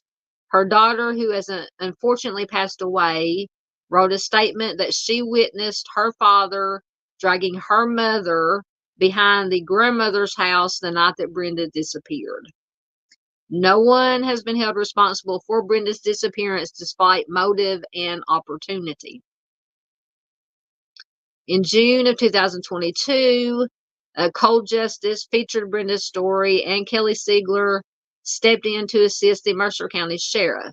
Despite all their efforts, and retired cop Joe Parks stating that, quote, things will start to move forward, Brenda's case has not changed.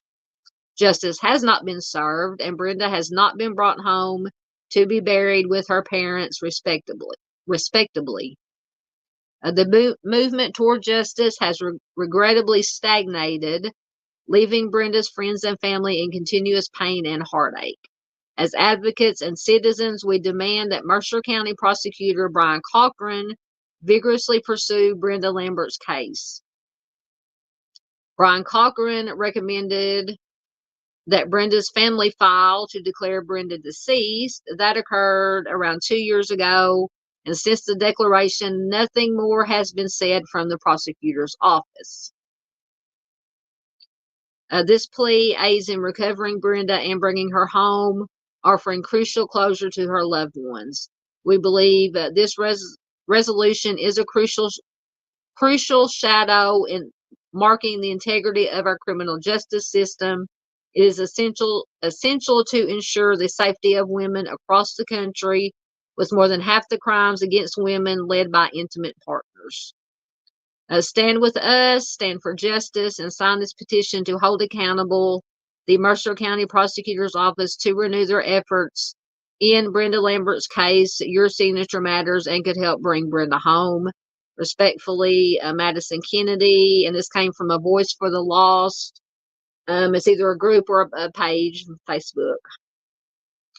And I did put a link to this in the description box, but I will copy and paste it into the chat. So if anybody wants to go sign the petition now or at some point, if you haven't already, you can click on this link that's fixing to come up. Hopefully, there it is. Click on that link. That is the, you can sign the petition.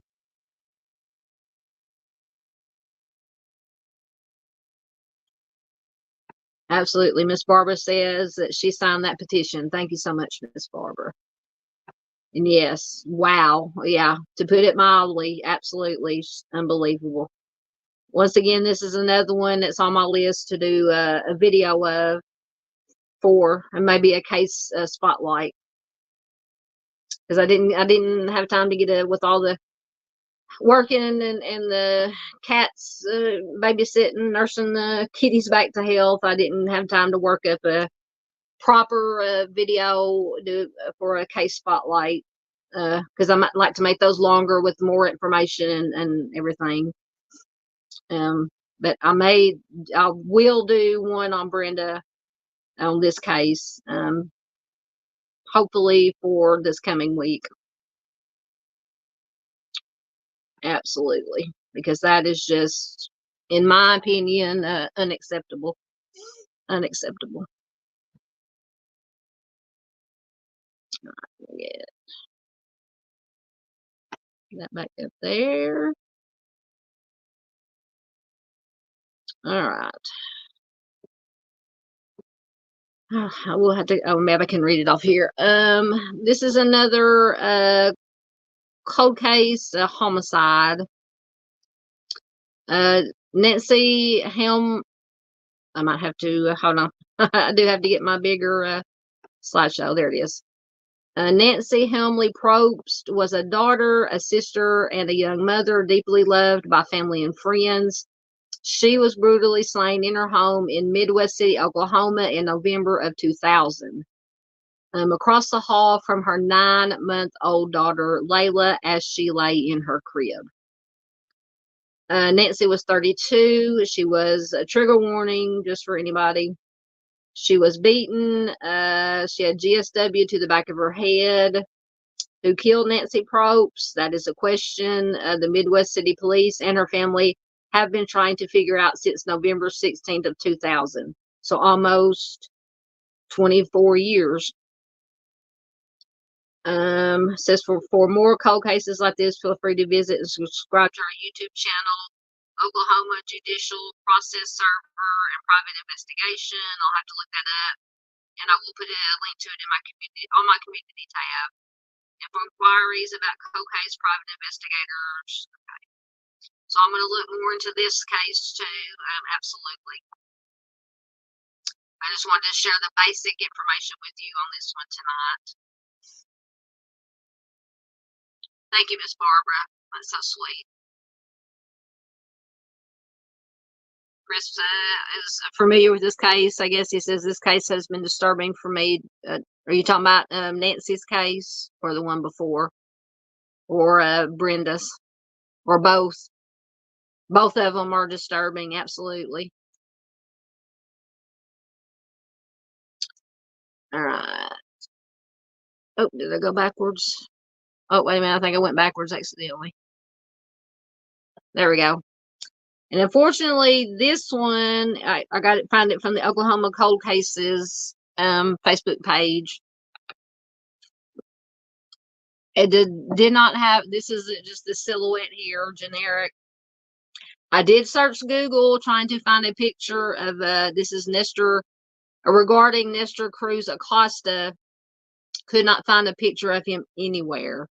I deep searched on the Google machine, could not find a missing poster, just even a picture of this child. But we'll go with what we got, what we have. So on October 6, 1986, the body of homicide, red-rummed teen Nestor Cruz Acosta was discovered in Terrell, Oklahoma, and his case remains unsolved. On October 6th, the owners of a rental property in Terrell, Oklahoma, were cleaning when they found a body hidden in the septic tank under a layer of boards. The body was identified as 16-year-old Nestor Acosta. At the time of the homicide, Nestor lived in the rent house with another Mexican national. They were both farm workers. Investigators found the weapon, which was an axe with blood and hair on the blunt side of the weapon. Nestor's COD was blunt force trauma to the head. Detectives are still seeking Nestor's roommate for questioning. So if you have any information about the homicide of Nestor Cruz Acosta, please call the Jefferson County Sheriff at 580-228-2375. And it says you might have the information that investigators need. Absolutely. Absolutely. All right. I think that was not all the missing. I think I have a couple more maybe with articles, but as far as just basic information.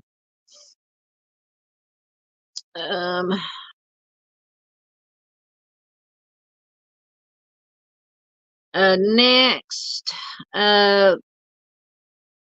the Daily Mail, some good news in Shannon's case, is getting more attention, international attention. The Daily Mail, which is, I know some people, this not,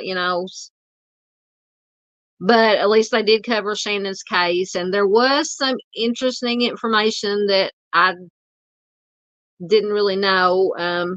But I'm going to read it, and it does come from the family, so it's not anything made up or untrue. This information contained in the article, and I should have already had it loading. 1 minute. Does come from Shannon's brother. But it explains a whole lot. Because I'd often wonder, because Shannon's wife, for anybody who doesn't know about this case, please watch. I do have, I think, a playlist of the videos I've done on Shannon so far. Arctic Foster True Crime has done excellent, and a live stream with all of Shannon's information. But the story, according to Shannon's wife, was they had an argument. She and he had an argument, and he just walked off and left the house on foot. And so one of my questions had always been, what was the argument about? I mean, I know married couples argue, but if it was bad enough where it would make him supposedly, allegedly, just walk out on foot, taking nothing with him, which I don't believe that's the case, and neither do his family or a lot of people. But this article answered a lot of questions, at least for me. Once again, if I can get it to come up, it's still loading.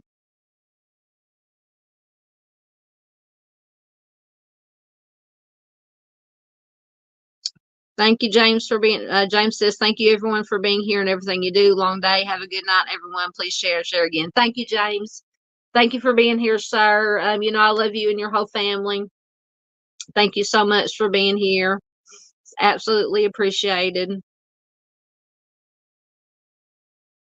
Miss Marion says she signed the petition. Excellent, excellent. Yes, absolutely. Chris said, stay hydrated and inside if possible. Yes. I'm telling you, I'm not looking forward to getting out and working this week out in the, which I can either, I can go inside Wally World or wherever and, wander around in there to get cooled off, or I can sit in my car but even just sitting in the car, when you have a heat index of anywhere from 110 to 118, there in the car is not going to do a whole lot. But so I may have to just go out for a couple hours at a time, come home and cool down, and go back out this week until it cools off a little bit. Oh, come on. I'm still trying to get it to load. It's taking its sweet time.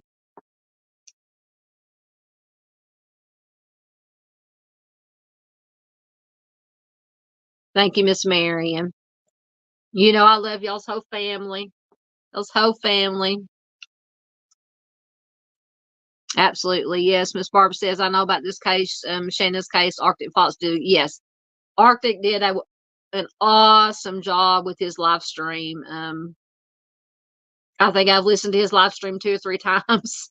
He did an awesome job. If I remember, I've posted it on my community tab before, but I will link it again on my community tab for anyone who hasn't seen it. And I encourage you once again, while we're waiting for the article to come up, I may have to close the tab and redo it. See if it'll work.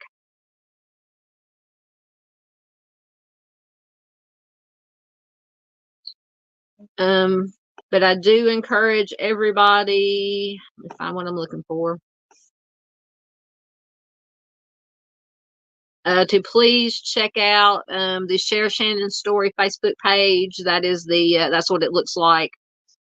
It's called Share Shannon Story. It has all the factual information from the family. It has in May of this year, the family released a 55-page statement laying out everything that the family has found as far as evidence and things that they have found that are very concerning to them. Rightly so. And then I read, when I did my video on Shannon, I read the 5-page condensed version. And I'll probably do a members only video where I will sit when I get time and the voice and read the whole, do a reading of the whole 55-page statement. For anybody who doesn't have the time or wants to sit down and read it themselves, you can listen to my droning voice read it. Or I might just do it as just a regular video for everybody. But yeah, but you can also download it from the Share Shannon Story Facebook page. You can download the 55-page version and the 5-page version. So I highly encourage anybody who is interested in this case to do so.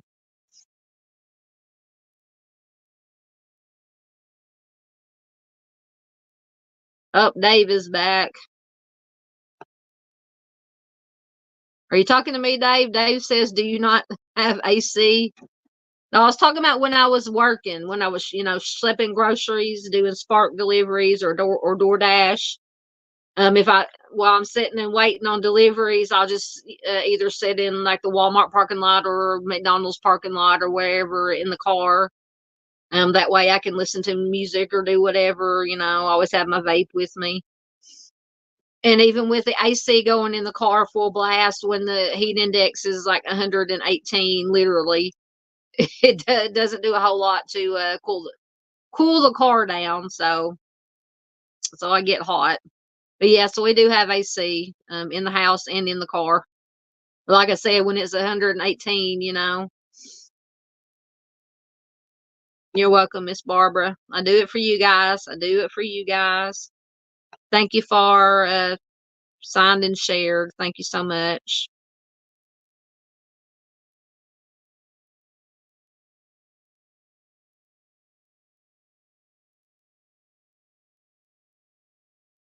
Okay, Chris says, send missing Brenda Lambert. Okay, I will do that.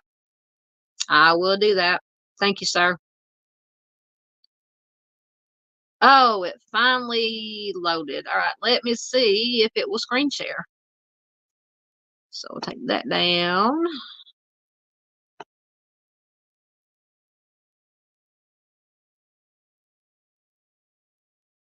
See if it'll share.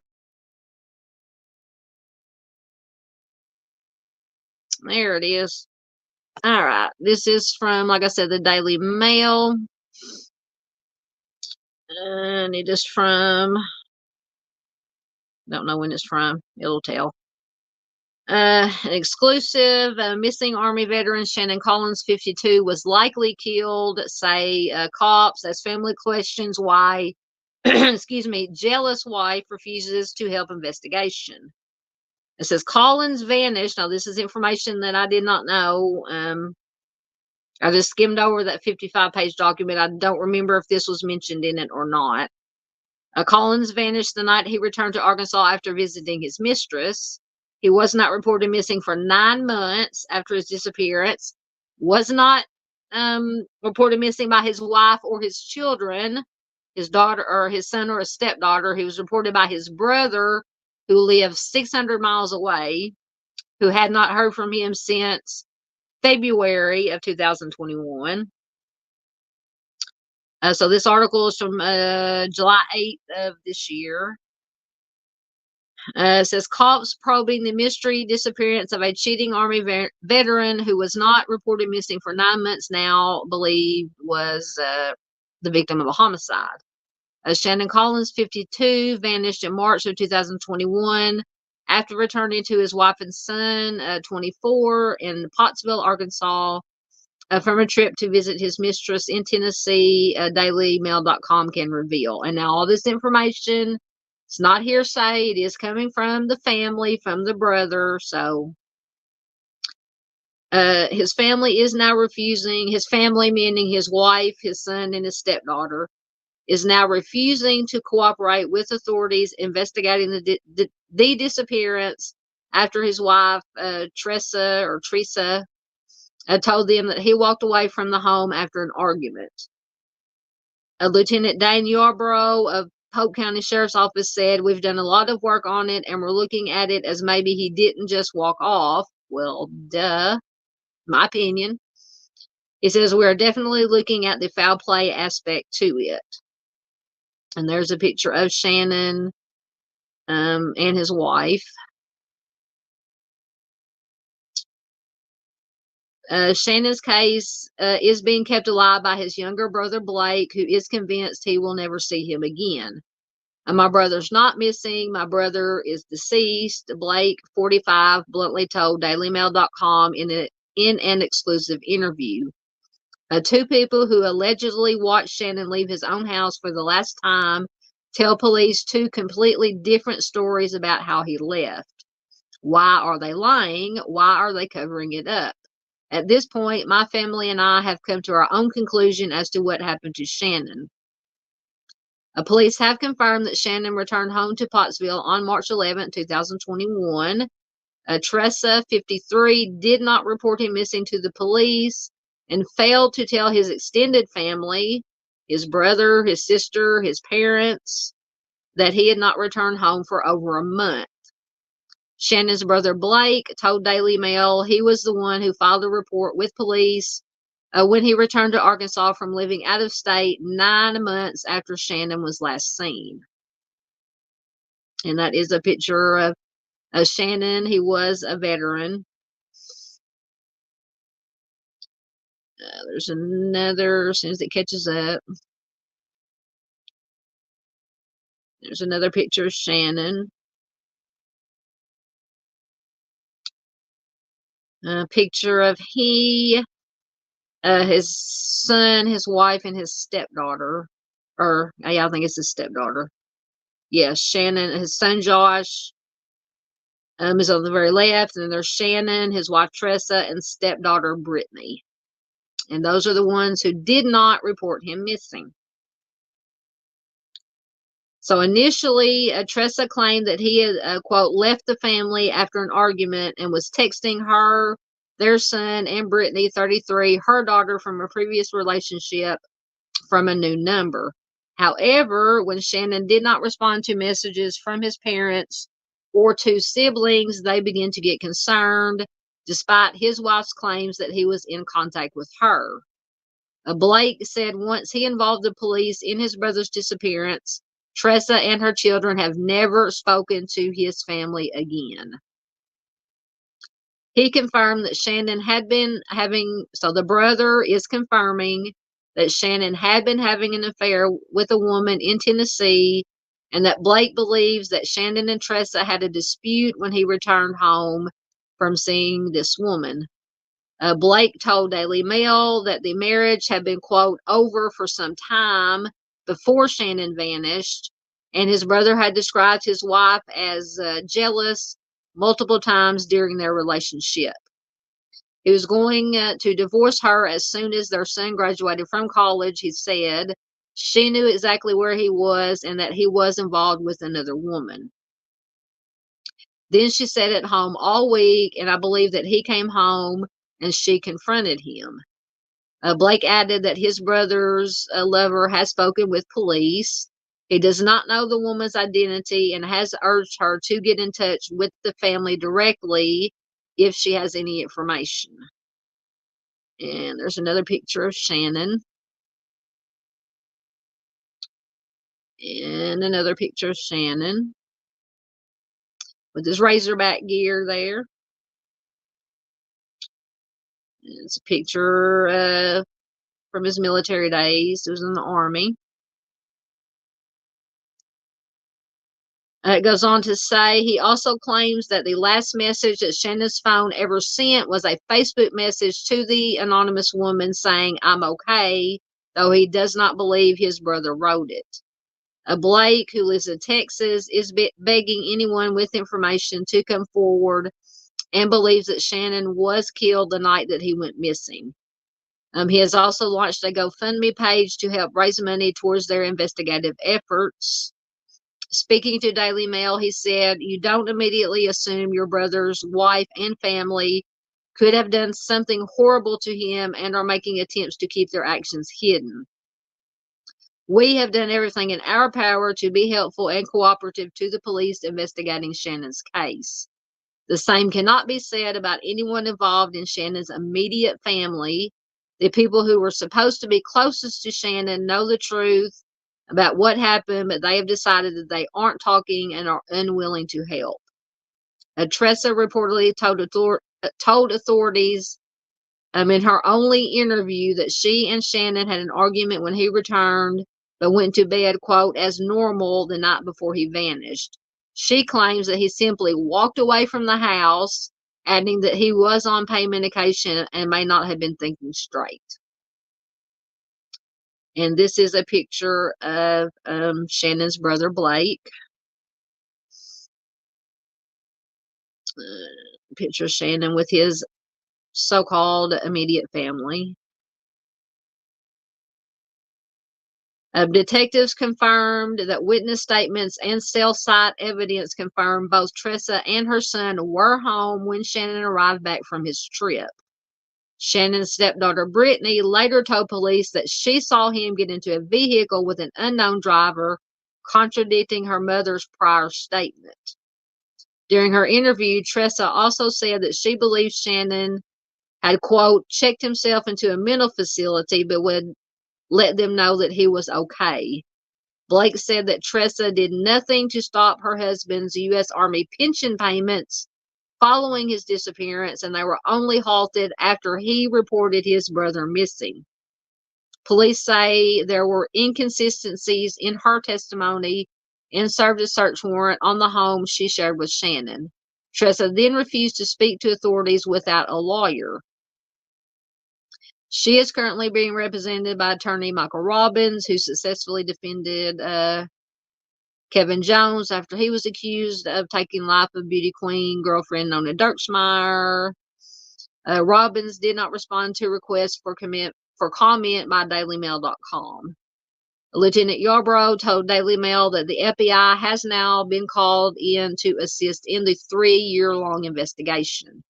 We are still looking at any angle we can get to help us further what we have already. We'll take any help that we can get, he said. Yarbrough added that while he didn't want to say definitively that Shannon was deceased, that that is his working theory of the investigation. In a statement, the Sheriff's Department confirmed that Shannon's wife and son told officers that he, quote, walked away from the home on March 12th.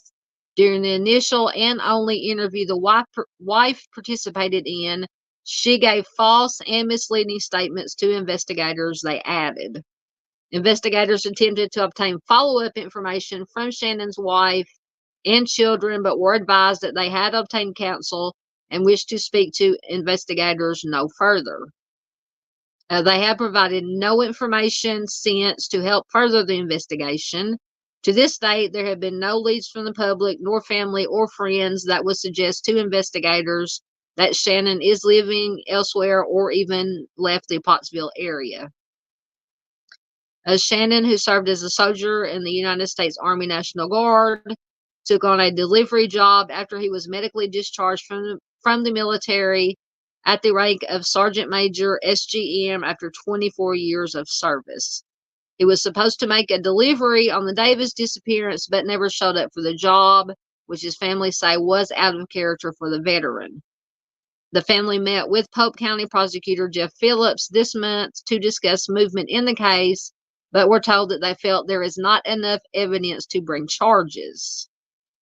Shannon's family is hopeful that renewed interest in the case will help bring more information to light and result in charges in his case. Our family is strong and we have faith, said Blake, faith in God and faith in the fact that the police and legal system will come to their senses and do the right thing to bring justice to Shannon and peace to my family. So that is the latest article, like I said, getting international attention now. So hopefully at some point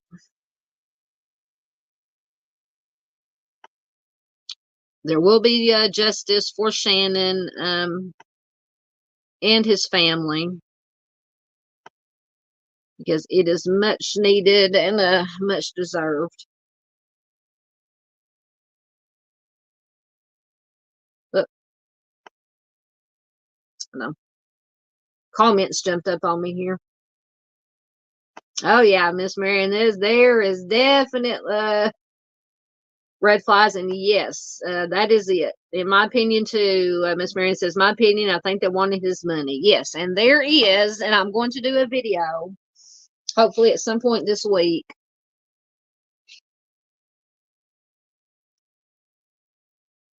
One minute.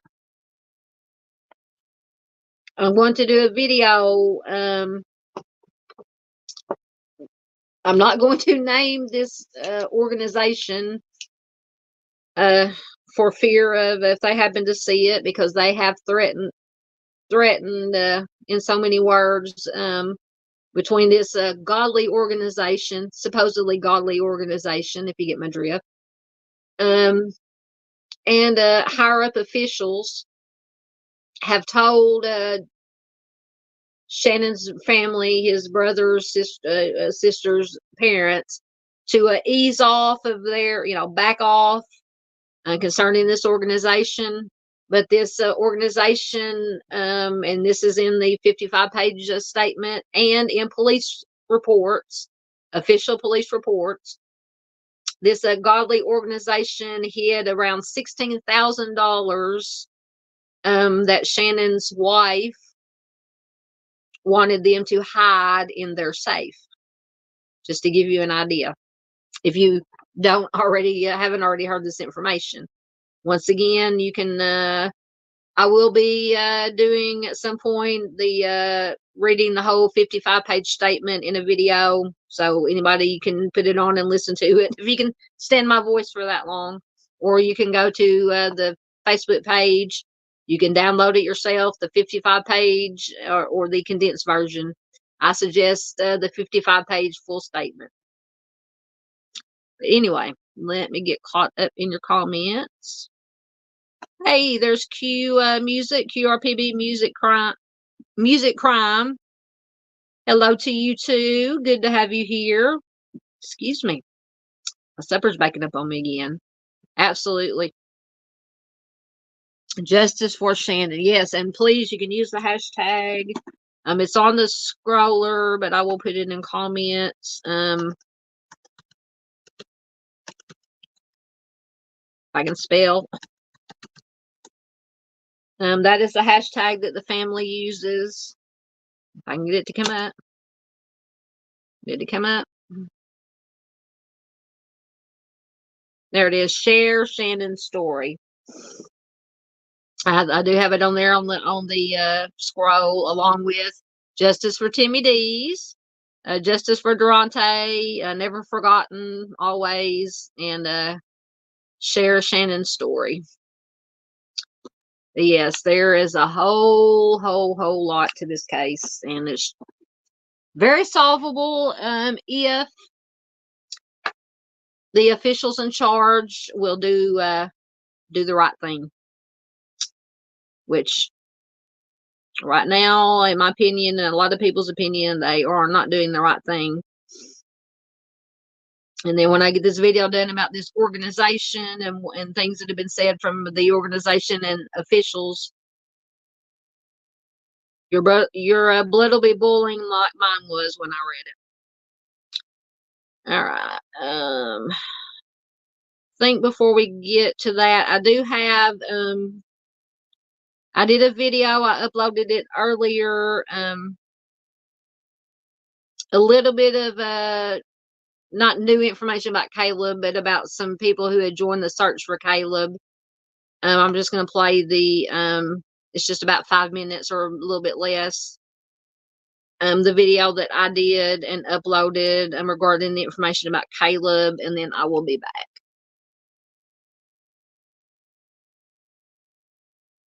Cases, true crime news, and more.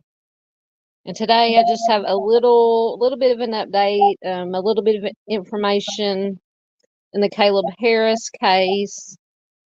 An article from people.com from July 8th of this year, 2024, says group joins hunt for missing student Caleb Harris as discovered human remains are still unidentified.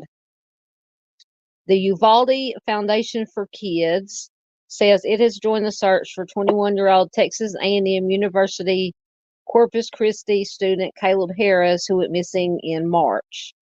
On Wednesday, July 3rd, the foundation dedicated to ending school violence and established after the 2022 incident at Robb Elementary announced that they would be, quote, assembling a special team of volunteers from its Stop Now school community patrol teams in its Dallas, San Antonio, and Bell County chapters to aid in the ongoing search for Caleb Harris.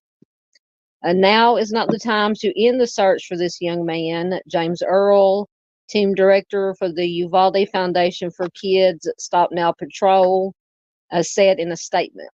If anything, it should give a renewed hope that persistence and dedication can bring answers, even those we do not wish to hear.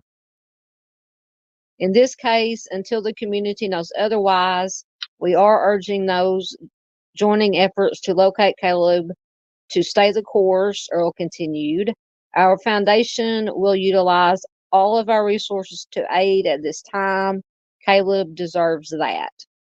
The foundation's involvement comes after the Corpus Christi Police Department said that on June 24th, a city employee found human remains in a 40-foot deep wastewater collection point that was reportedly near Harris's apartment. In a news release posted on June 26th, police said that the Nueces County Medical Examiner's Office confirmed that the remains, quote, bore no obvious signs of homicide and were unable to make an identification nor provide a manner or cause of death. The remains were sent to the University of North Texas Center for Human Identification for further DNA analysis. Police have said Harris was last seen on March 4th near his apartment complex around 3 a.m. in the 1900 block of Ennis Jocelyn Road near Texas A&M University's Corpus Christi campus.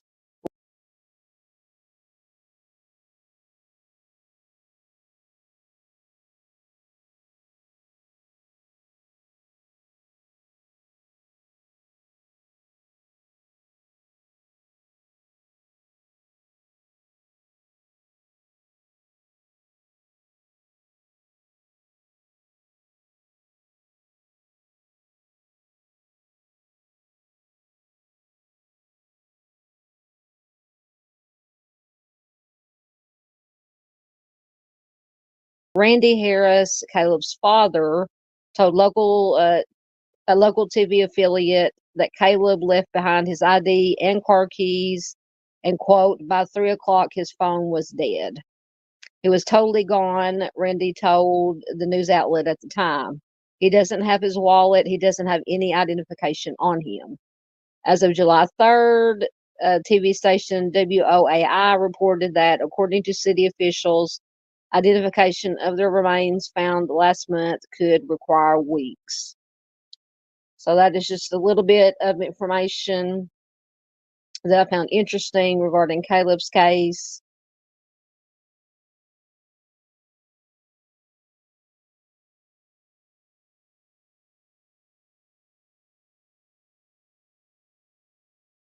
Sorry, I forgot I had myself muted when I was trying to say good night to Miss Marion. Good night, Miss Marion, if you're still here. Thank you for popping in. It's always a pleasure to have Miss Marion here. Miss Barb. Miss Barb's still here. Mr. James, the whole family, always in our thoughts and prayers. Absolutely. So that was just a little bit of information about Caleb Harris. I don't think there's any information yet on the identification of the remains that were found. So we can. I know there are opinions out there. Some think it is Caleb, some think it's not, and some are unsure. I'm unsure. I mean, I think unsure. We're all unsure because we're not going to know until we know. Obviously, but just thoughts and prayers. If it is Caleb, thoughts and prayers to his family. If it's not Caleb, thoughts and prayers to whoever's loved one it is, and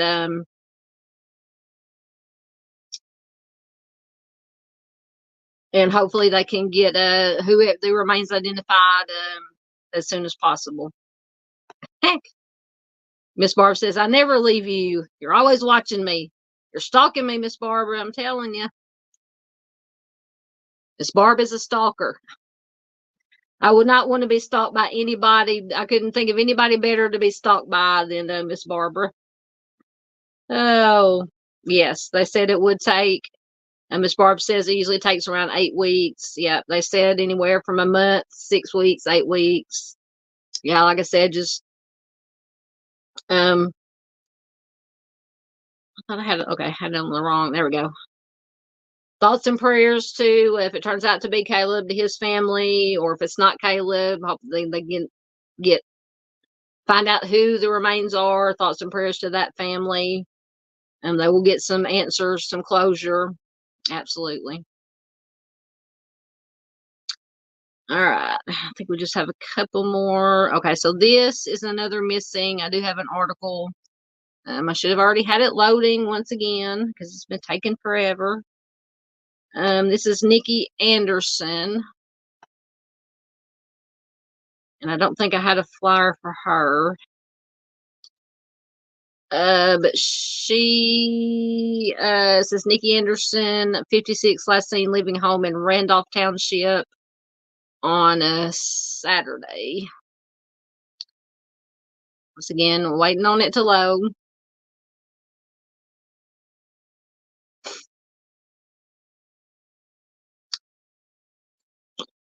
I said if I would have had time, I would have done videos for, so I wouldn't have to. I could just play the videos about the stories and I have to wait for them to load. But then again, on my last live stream I did, I can't remember which case it was, but I used a news clip, and it wasn't a copyright strike. It didn't affect the channel as far as a strike on the channel, but I had to remove that portion of the video for copyright. So I'm a little leery now about using video clips, news clips. I guess when I use them, I'll have to start. I think you're supposed to let some of it play and then pause it and do some, what they call commentary on it or whatever. Uh, there we go. Okay, it's loaded now. Let me see if it will screen share. Take that down. Because I believe it has some surveillance or CCTV footage of when she was last seen. It'll share. Waiting to see if it will share. There it goes. All right. This is from July 11th. Get down to there it is. Okay. From Randolph Township, Minnesota. Authorities in Dakota County are asking for the public's help in finding a 56-year-old woman they say could be in danger. The Dakota County Sheriff's Office said Nicole Nikki Irene Anderson was last seen at 10 a.m. Saturday, leaving her residence in Randolph Township on foot. The Minnesota Bureau of Criminal Apprehension said Anderson left her phone, wallet, glasses, and medication behind and has not been heard from since. It seems like in all or most of these cases, people just, I don't know if it's mental health issues, substance issues. I'm not saying that's either one is the case in this case, but when somebody just walks away, if that's what happened, and doesn't take anything with them, phone, wallet, glasses, medication, it makes you wonder. It really does. The sheriff's office said they searched the property and surrounding areas with drones and canines, but have come up empty. They're just hoping that people will call in, even if it's a weird thing, call in. They need a clue from the general public, and they need somebody. If you suspect somebody, just call the hotline. It said Doreen Mize, Anderson's mother. It's the only way we are going to be able to find her. The sheriff's office said they're fairly confident Anderson is not near her property. She can't survive very long if we don't find her, said Mize. According to Mize, Anderson had been undergoing chemo, fighting a 2-year battle with breast cancer. She says she would never go without her dog or without her phone. A family is now pleading for someone to come forward with information. On Wednesday, investigators executed a search warrant on Anderson's boyfriend's residence in Randolph, which Anderson's family says they own. The 42-year-old boyfriend was a person of interest and had an active felony body-only arrest warrant. I don't know what body-only means, unless they could only search anything that was on him. As a warrant out for a probation violation. He was not at the property when deputies executed the search warrant, but he turned himself in at the residence later. So maybe the body only means they could not search the house, only, like I said, what was on his body. As of Thursday morning, he is in jail and being held on criminal charges not related to Anderson's disappearance, the sheriff's office says. Authorities say they did not find Anderson at her boyfriend's property. Nikki had some friends who stayed there. It's really not inhabited. I mean, it's kind of uninhabitable. Anderson's brother, according to Anderson's brother, Troy Harrow. Harrow said he believes a man who posed as a woodcutter at Anderson's property is now the #1 person of interest. Harrow said that man stalked his sister. He wasn't doing any work. He was just kind of hanging out there watching her, and he was the last person to see her. Get your red flags ready. Anderson is described as 5'10", at 135 pounds, with blonde hair and brown eyes. She was last seen wearing dark colored pants, sandals, and a long gray sweatshirt, police say. Anyone with information on Anderson's whereabouts can call 651-438-TIPS or submit a tip online. So that is Nikki Anderson. Let me put her picture back up there.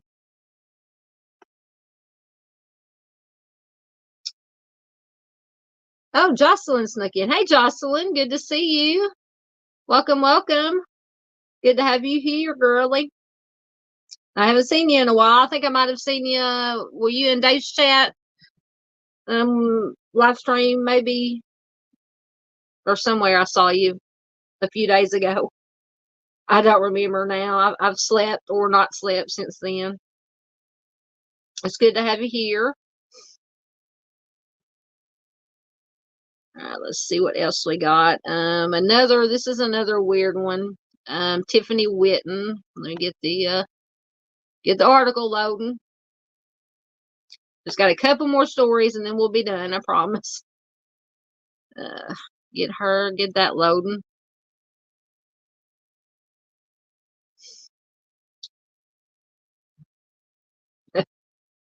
Jocelyn says she doesn't remember either. Yeah, it's somewhere. I think you briefly popped in. Maybe it might have been Dave's late night, last late night live. Well, his are all late night, early morning, but it was somewhere. It was somewhere I saw you.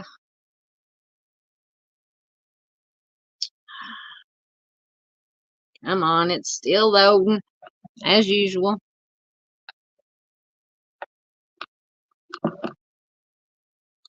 Telling you, my farm signal keeps getting slower.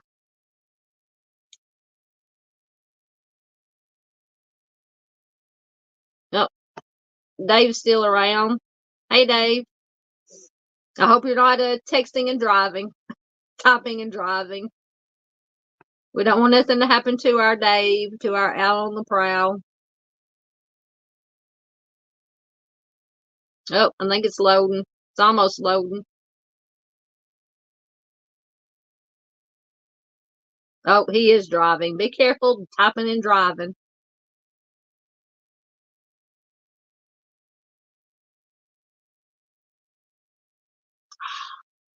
It's trying to load.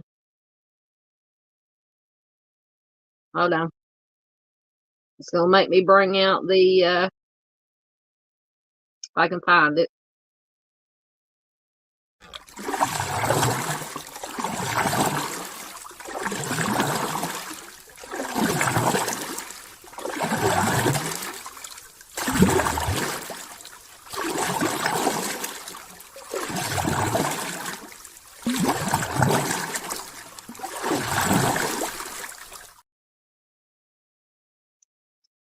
Oh, there's my, and then we have our baby dumpster fire.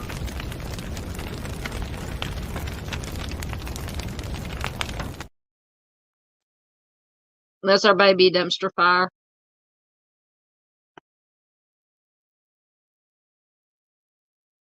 Oh, come on. It's trying. It's trying. Oh, my goodness. Come on.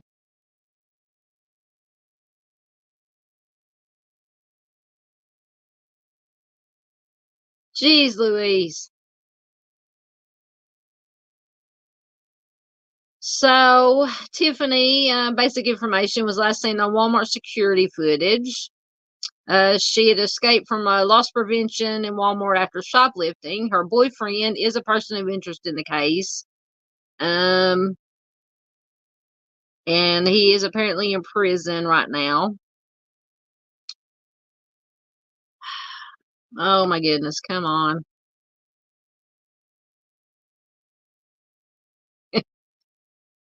Miss Barbie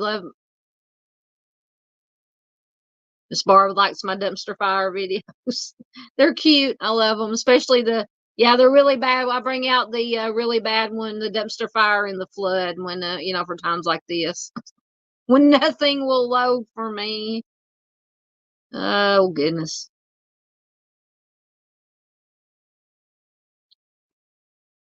We might have to skip this one and come back to it and see if I can. Let me see if I can what I can get to load. Let's see what we have next. Oh, I had an update on Hope Tucker. Let's see if this one will load. Oh, this one loaded right up. Okay, so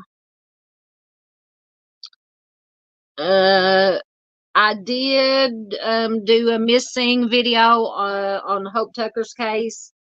This is the one she and her son, who is I believe autistic, nonverbal, had gone missing. He showed up, I think, a week later in a hospital, or maybe a month later, or a week after he disappeared. They both disappeared. He was found, taken to a hospital, and I think a month later they finally got in touch with, I believe, his uncle, who is Hope's brother, I believe. And the uncle finally was able to get the story out of the son. And then unfortunately a few days ago, Hope was found deceased. So I have that article. It came right up, so I will see if it will screen share.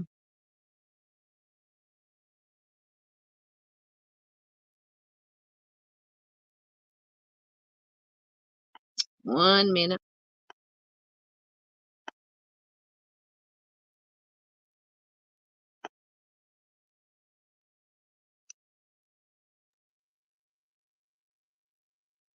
All right, there it is.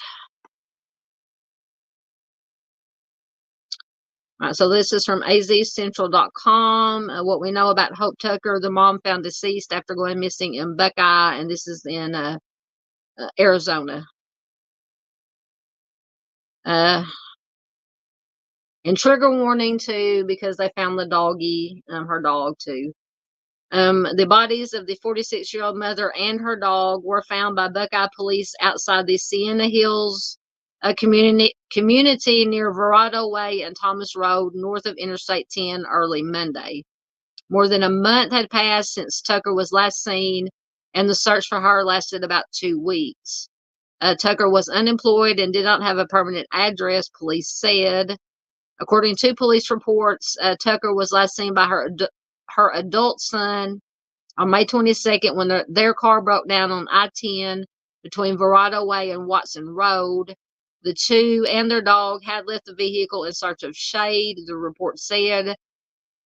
Here it says, here's what we know about this unfolding case on Hope's disappearance and death. The bodies of Tucker and her dog were found around 6:30 a.m. Monday by Buckeye police in a desert area just west of the Sienna Hills community near Verado Way and Thomas Road, which was about 1.5 miles north of I-10, police said. Police said they do not suspect foul play and noted that Tucker's body showed no signs of trauma.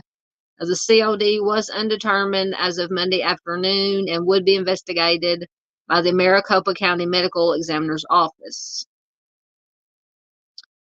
Tucker, who police say was unemployed and did not have a permanent address, was last seen by her adult son on May 22nd when their car broke down.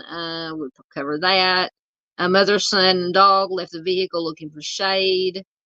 The vehicle was found abandoned near the 119 milepost on I-10 that same day and was towed away by the Department of Public Safety, according to police.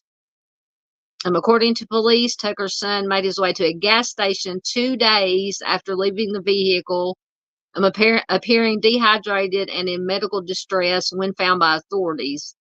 He was hospitalized, and after being discharged nearly a month later, he told a family member on June 22nd what happened to his mother, officials said.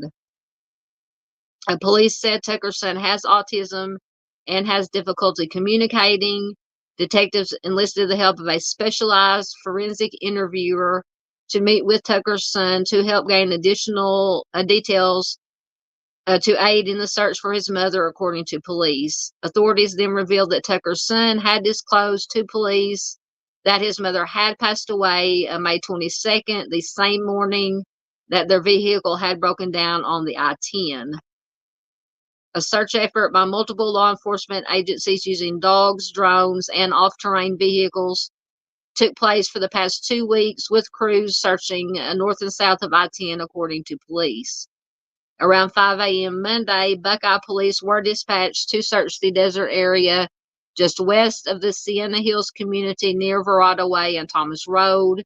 The remains of Tucker and her dog, who was leashed, were discovered by officials just before 6:30 a.m., about 1.5 miles north of I-10.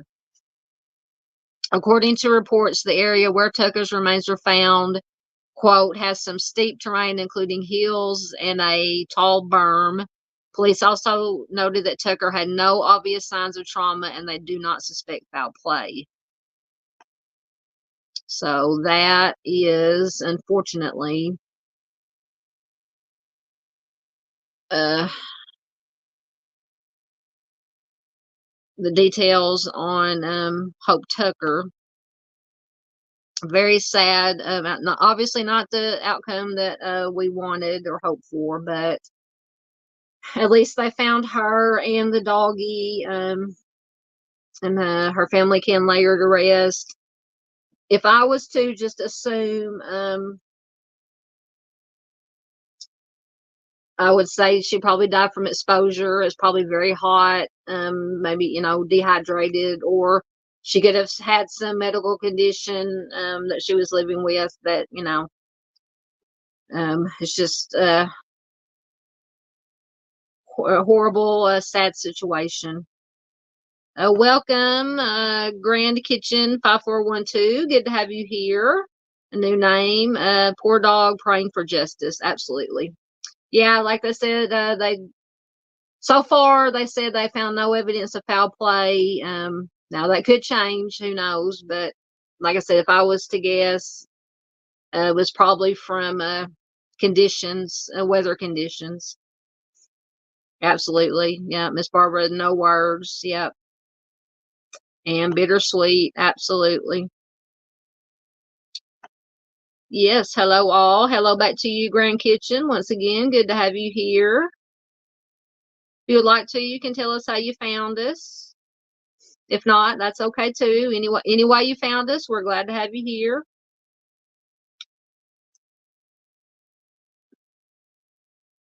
Keep forgetting I turn my camera off and forget to turn it back on. All right, let me go back and see if I can get this other one to load right quick, because it is very, very strange.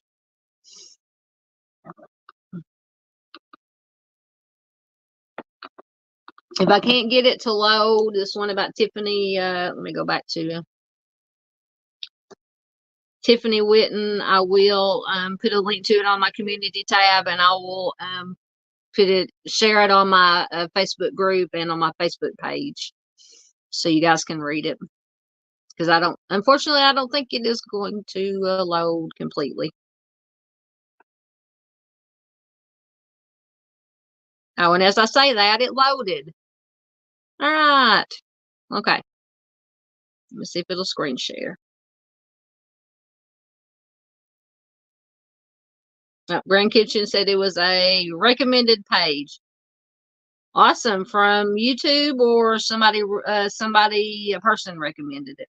Either way, like I said, however you found us, glad to have you here.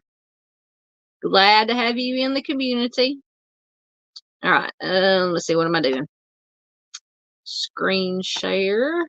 YouTube. Oh, awesome. It's good to know YouTube. For small channels like mine, YouTube, that don't cover, because I usually don't cover the big stories that are, all over the news. And so I'm just appreciative of anytime YouTube suggests me, puts it in somebody's news feed.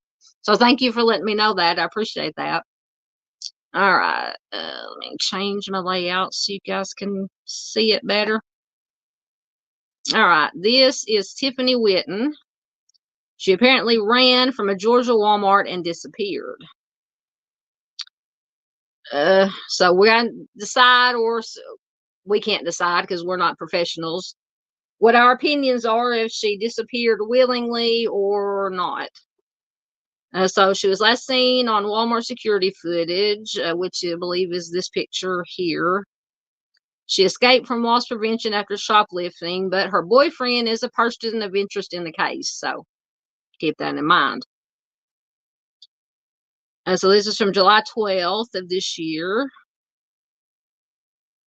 What happened to Tiffany Whitton? That is the question. Tiffany Whitton disappeared in 2013 from Marietta, Georgia. Nearly 11 years later, she still has not been found. The last known sighting of Whitton is from Walmart security footage where she was caught on substances, shoplifting around $20 worth of items with her boyfriend, Ashley Caudle, at 2 a.m. on September 13th, 2013. Her mother, Lisa Daniels, found the footage odd. She says, I know that she had put a couple of inexpensive items, I think, in her purse, which was weird because they did have money with them. They actually paid for some items. They waited for them to go through the checkout before they actually grabbed her. And that is normal. I worked at Walmart for 15 years. That is normal procedure for Walmart loss prevention. They have to wait until they pass all points of what they call points of sale, all either cash registers or self checkouts, and are going, past anywhere you could pay before they can approach somebody that they think is shoplifting. So that is a normal procedure. A former Cobb County, Georgia prosecutor Jesse Evans said the pair evaded loss prevention. Says she passed the point of sale and got close to the door, and the loss prevention people stepped out. They grabbed her purse, and she ran out of her flip-flops and takes off into the night. Caudle said after Whitton ran off, he tried to look for her. Now, this is the boyfriend. According to some people, Caudle called some people to come to the Walmart, and they said he asked them to do some sort of cursory look for her, Evans said. Caudle also went to a nearby IHOP where Whitton had worked to ask people if they had seen her.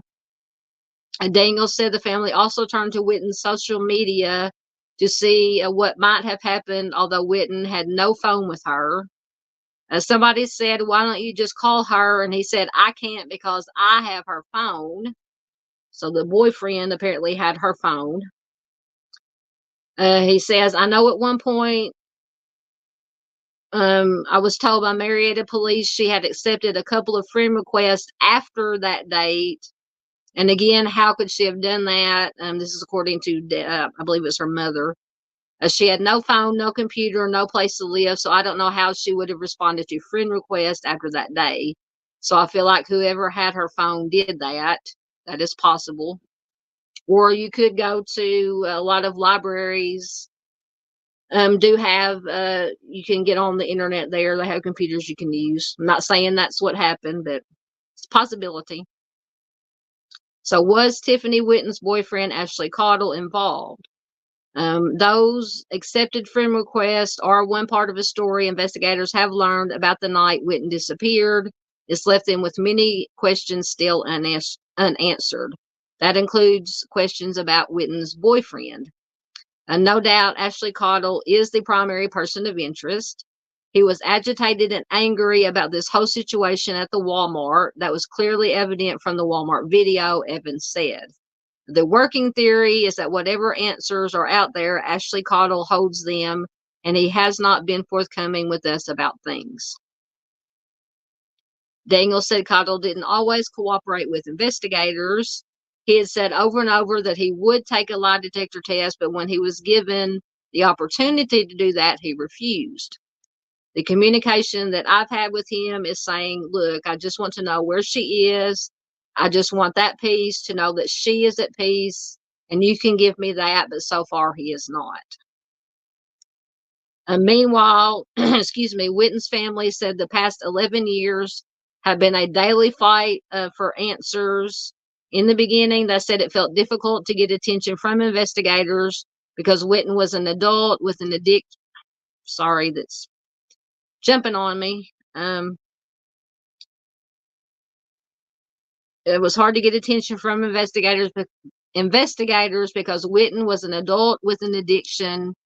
2 substances, H and M. Whitten's sister, Summer Strain, said they struggled to get people to see past Whitney's struggles with addiction. It's one thing that irritates me when it comes to cases like this, no matter what, in my opinion, no matter what situation a person is in, if they disappear, even if it's willingly, the police should make at least some effort to try and locate them. To say, hey, if you left on your own, please, just let your family know you're okay. Or if they find out, they have persons of interest, the boyfriend, they need to investigate to see if something happened. Why did she just disappear? It's just my opinion, though.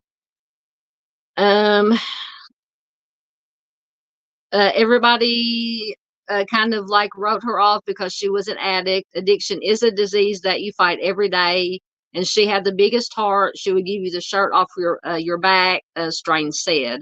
She was a great person, and people tend to not see that. And so that was the hard part for me. I feel like she was not taking that seriously. I think that's a different story. Okay, so that was Ashley Whitton. Or not Ashley Whitton, Tiffany Whitton. Ashley Caudle was the boyfriend. So that is just, so what do you guys think? I see red flags. Yep, most definitely. Chris has got the red flags on the Anderson case. Was that the one, which one was that? See, I've already forgotten. Oh, let me stop sharing and go back to my slides and find it. Change my, there we go. Oh, Nikki Anderson. Okay, yes. Yes, definitely flags on Anderson's case. On Nikki's case, most definitely. Yes, absolutely.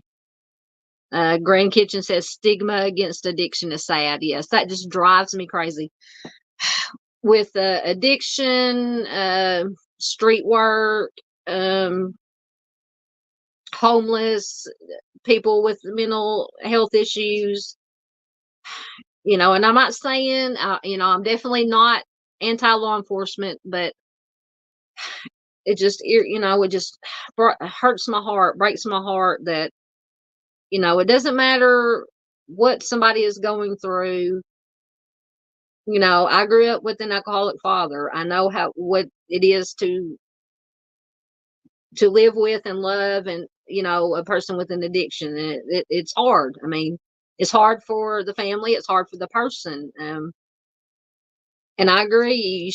They should not just dismiss them just because they have an addiction or mental health issues or homeless or whatever the case may be. It just breaks my heart. It breaks my heart. Yes, absolutely. Grand Kitchen said, I wish others would use empathy. Yes, yes, yes. Absolutely. Dave says, I wonder that too. Dave says, why did, talking about Tiffany's case, why did he have her phone? That's what I was wondering too, Dave. Why did he have her phone? And was he the one that accepted? If he had her phone, then you would assume, I would make that connection in my mind that if he had her phone or he was the last one to know to have had her phone, that he's the one that accepted those friend requests or made those friend requests or whichever it was. Yeah, but he is the prime person of interest. And I don't think it said that why he was in prison, unless I just forgot it. Sometimes when I'm reading the article, I'm concentrating on reading and not, although I read the articles beforehand, but I read so many articles, I can't keep in my head all the details. But yeah, I wonder, that's my biggest question is why did he have her phone? All right, so we did Hope Tucker. Oh, this one is horrible. Once again, I should have already got I believe this is the last one. This one is trigger warning on this one, but it is very important because it is unsolved, and I wanted to get the information out about this one. As you can see from the headline, once again, trigger warning. Indianapolis mother finds her own daughter's remains in a plastic storage tote in the woods. And this reminds me, although, of the Troy Stroke case here in Arkansas. Her remains, they weren't found by a family member, thank goodness. But Troy Stroke's remains here in Arkansas were found in a plastic container by they were left out in the middle of nowhere in a field, and some kids or teenagers on four-wheelers found her body. There are arrests in Troy's case, and I've got to do an update video uploaded about Troy's case. But there have been definitely 2 arrests, maybe 3 arrests in her case so far. So I'm definitely going to have to get y'all updated on that.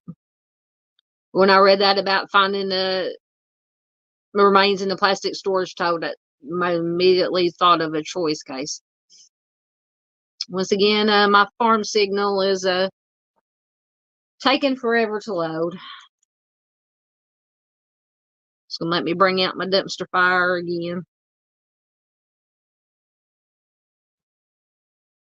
Once again, for anybody came in late, I don't know if Miranda's still here, but Miss Miranda Lee has been a member for 2 months, and absolutely, she put justice for Timmy D's, absolutely, when she, so thank you, Miss Miranda, once again for being a member for 2 months. It is absolutely appreciated.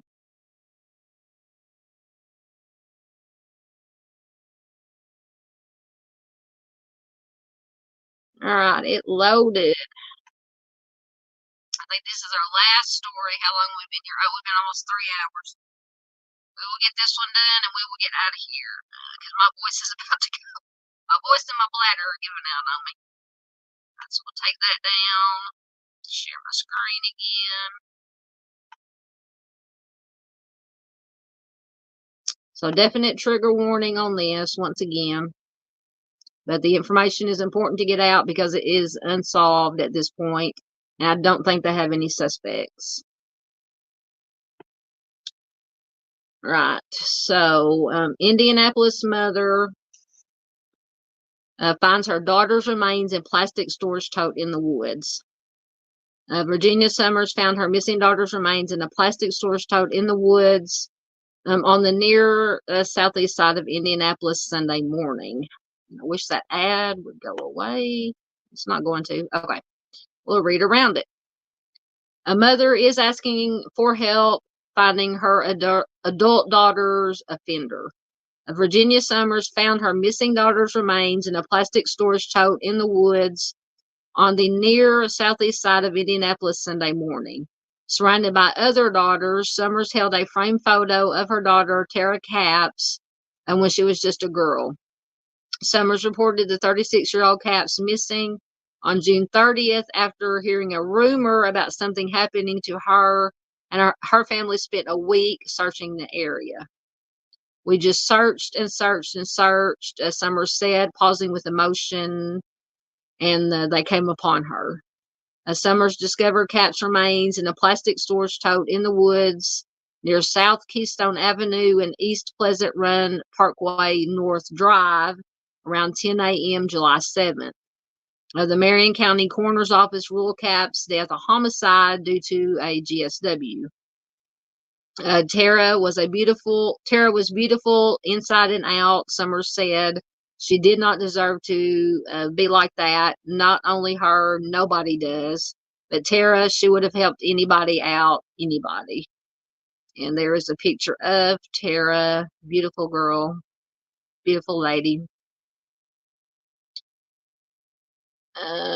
Summers said her daughters sometimes lived on the streets where Capps' remains were found. There are several homeless camps back in the woods along Pleasant Run Parkway North Drive. 13 News went to the scene and found several needles on the ground, giving the appearance that people have been living there in recent weeks.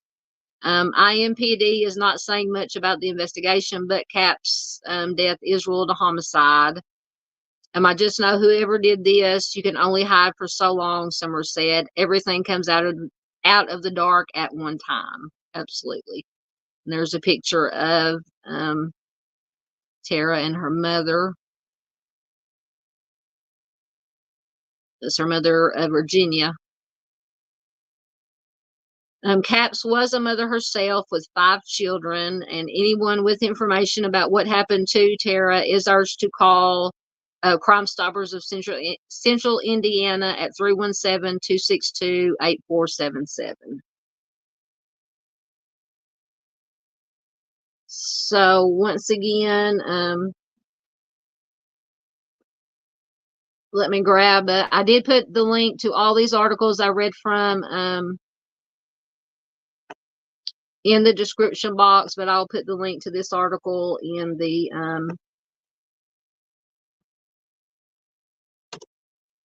chat, so anybody you can snag it from there if you want to. Yes, Miss Barbara says it hurts. Oh, let me stop sharing. It hurts her heart. Absolutely. Mine too, Miss Barbara. All these stories, just, I know it affects y'all as much as they do me. Yes. Miss Barbara says, I lost my son Michael from mental illness and addiction. It is heart-wrenching. Yes, it is. It is.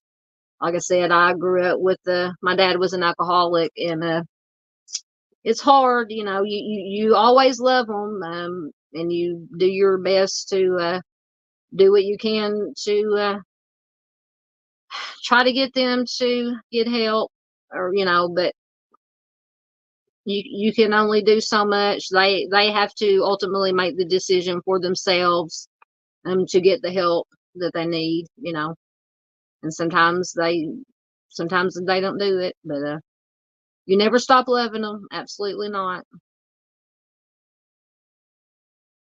You love them no matter what. They're your family. They're your mother, your father, your son, your daughter, aunts, uncles, grandchildren, nieces, nephews. Doesn't matter who it is. Absolutely. Thank you, Far. All right, like I said, I think that is the. Did I not put another? Oh, I didn't put me and slide in there. Oh, well.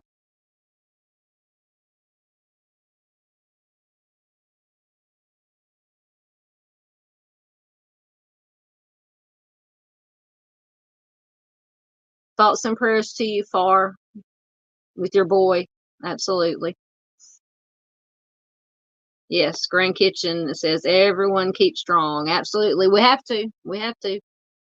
Because we're not giving up. We are not giving up. We're staying strong. Absolutely.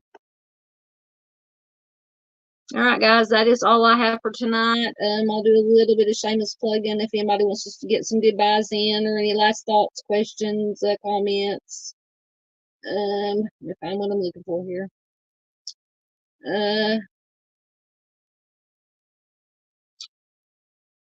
Please do, before you leave, leave your DNA on the like button.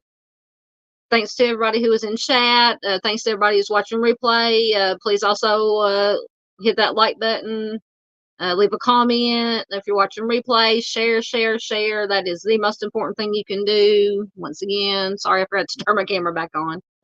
Share. That's the most important thing you can do to get this information out about the missing, these unsolved cases that need help solving information.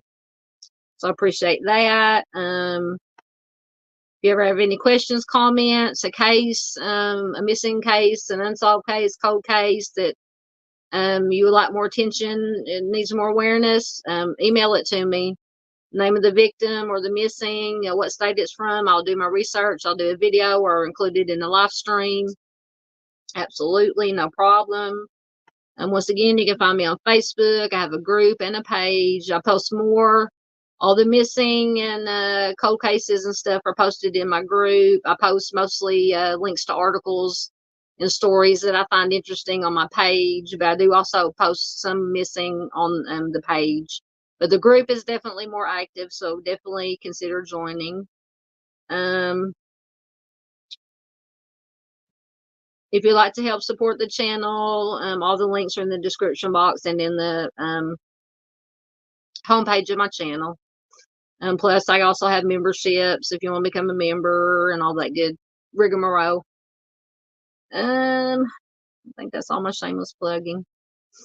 Get to y'all's comments.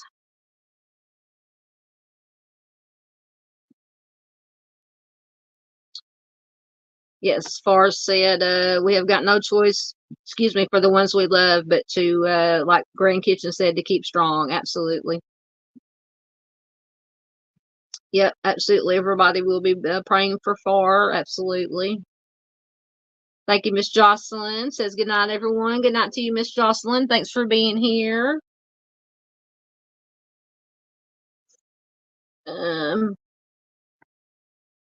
Thank you, Miss Barb. Says good night. It's good to see you. Good night, sweet dreams to everybody.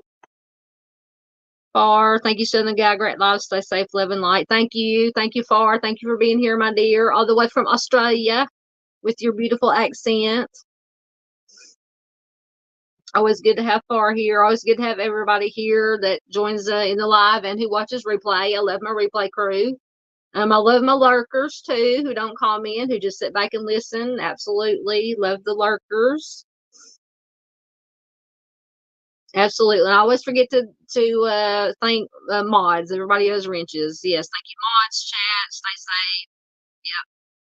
Thank you to everybody who has wrenches that helps out.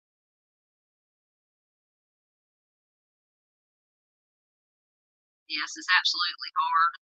As Barb says, it's heartbreaking to see someone you love going through that. We'll always pray for. Absolutely.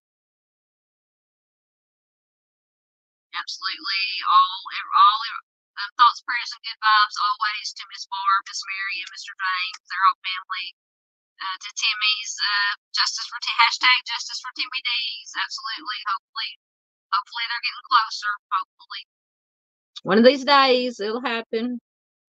Thank you, Miss Barb. Good night, everyone. Thank you. Everyone will share. Thank you, Miss Barb. You know I love you. Much love, Miss Barb. And Miss Marion. I think she's gone. But you can send her my love. She knows I can send her my love. And James too. And everybody. All right, guys. I'm gonna quit babbling now. Find my little outro I got here. If I can find the right one. Once again, thanks everybody that was here. Let's see some more comments popping up. I'll put them up at the end. Thanks everybody here. Thanks everybody watching replay. I love all you guys. Thanks to all my members, subscribers, non-members, non-subscribers, anybody who takes the time to sit here and watch my live streams, watch my videos, share them, shares them out. I appreciate it so much. So until next time, take care of yourselves. Be careful out there. Take care of your fellow human beings. I said that earlier. Most important thing we can do. I love you guys, and I'll see you next time. Have a good rest of your weekend and a good week.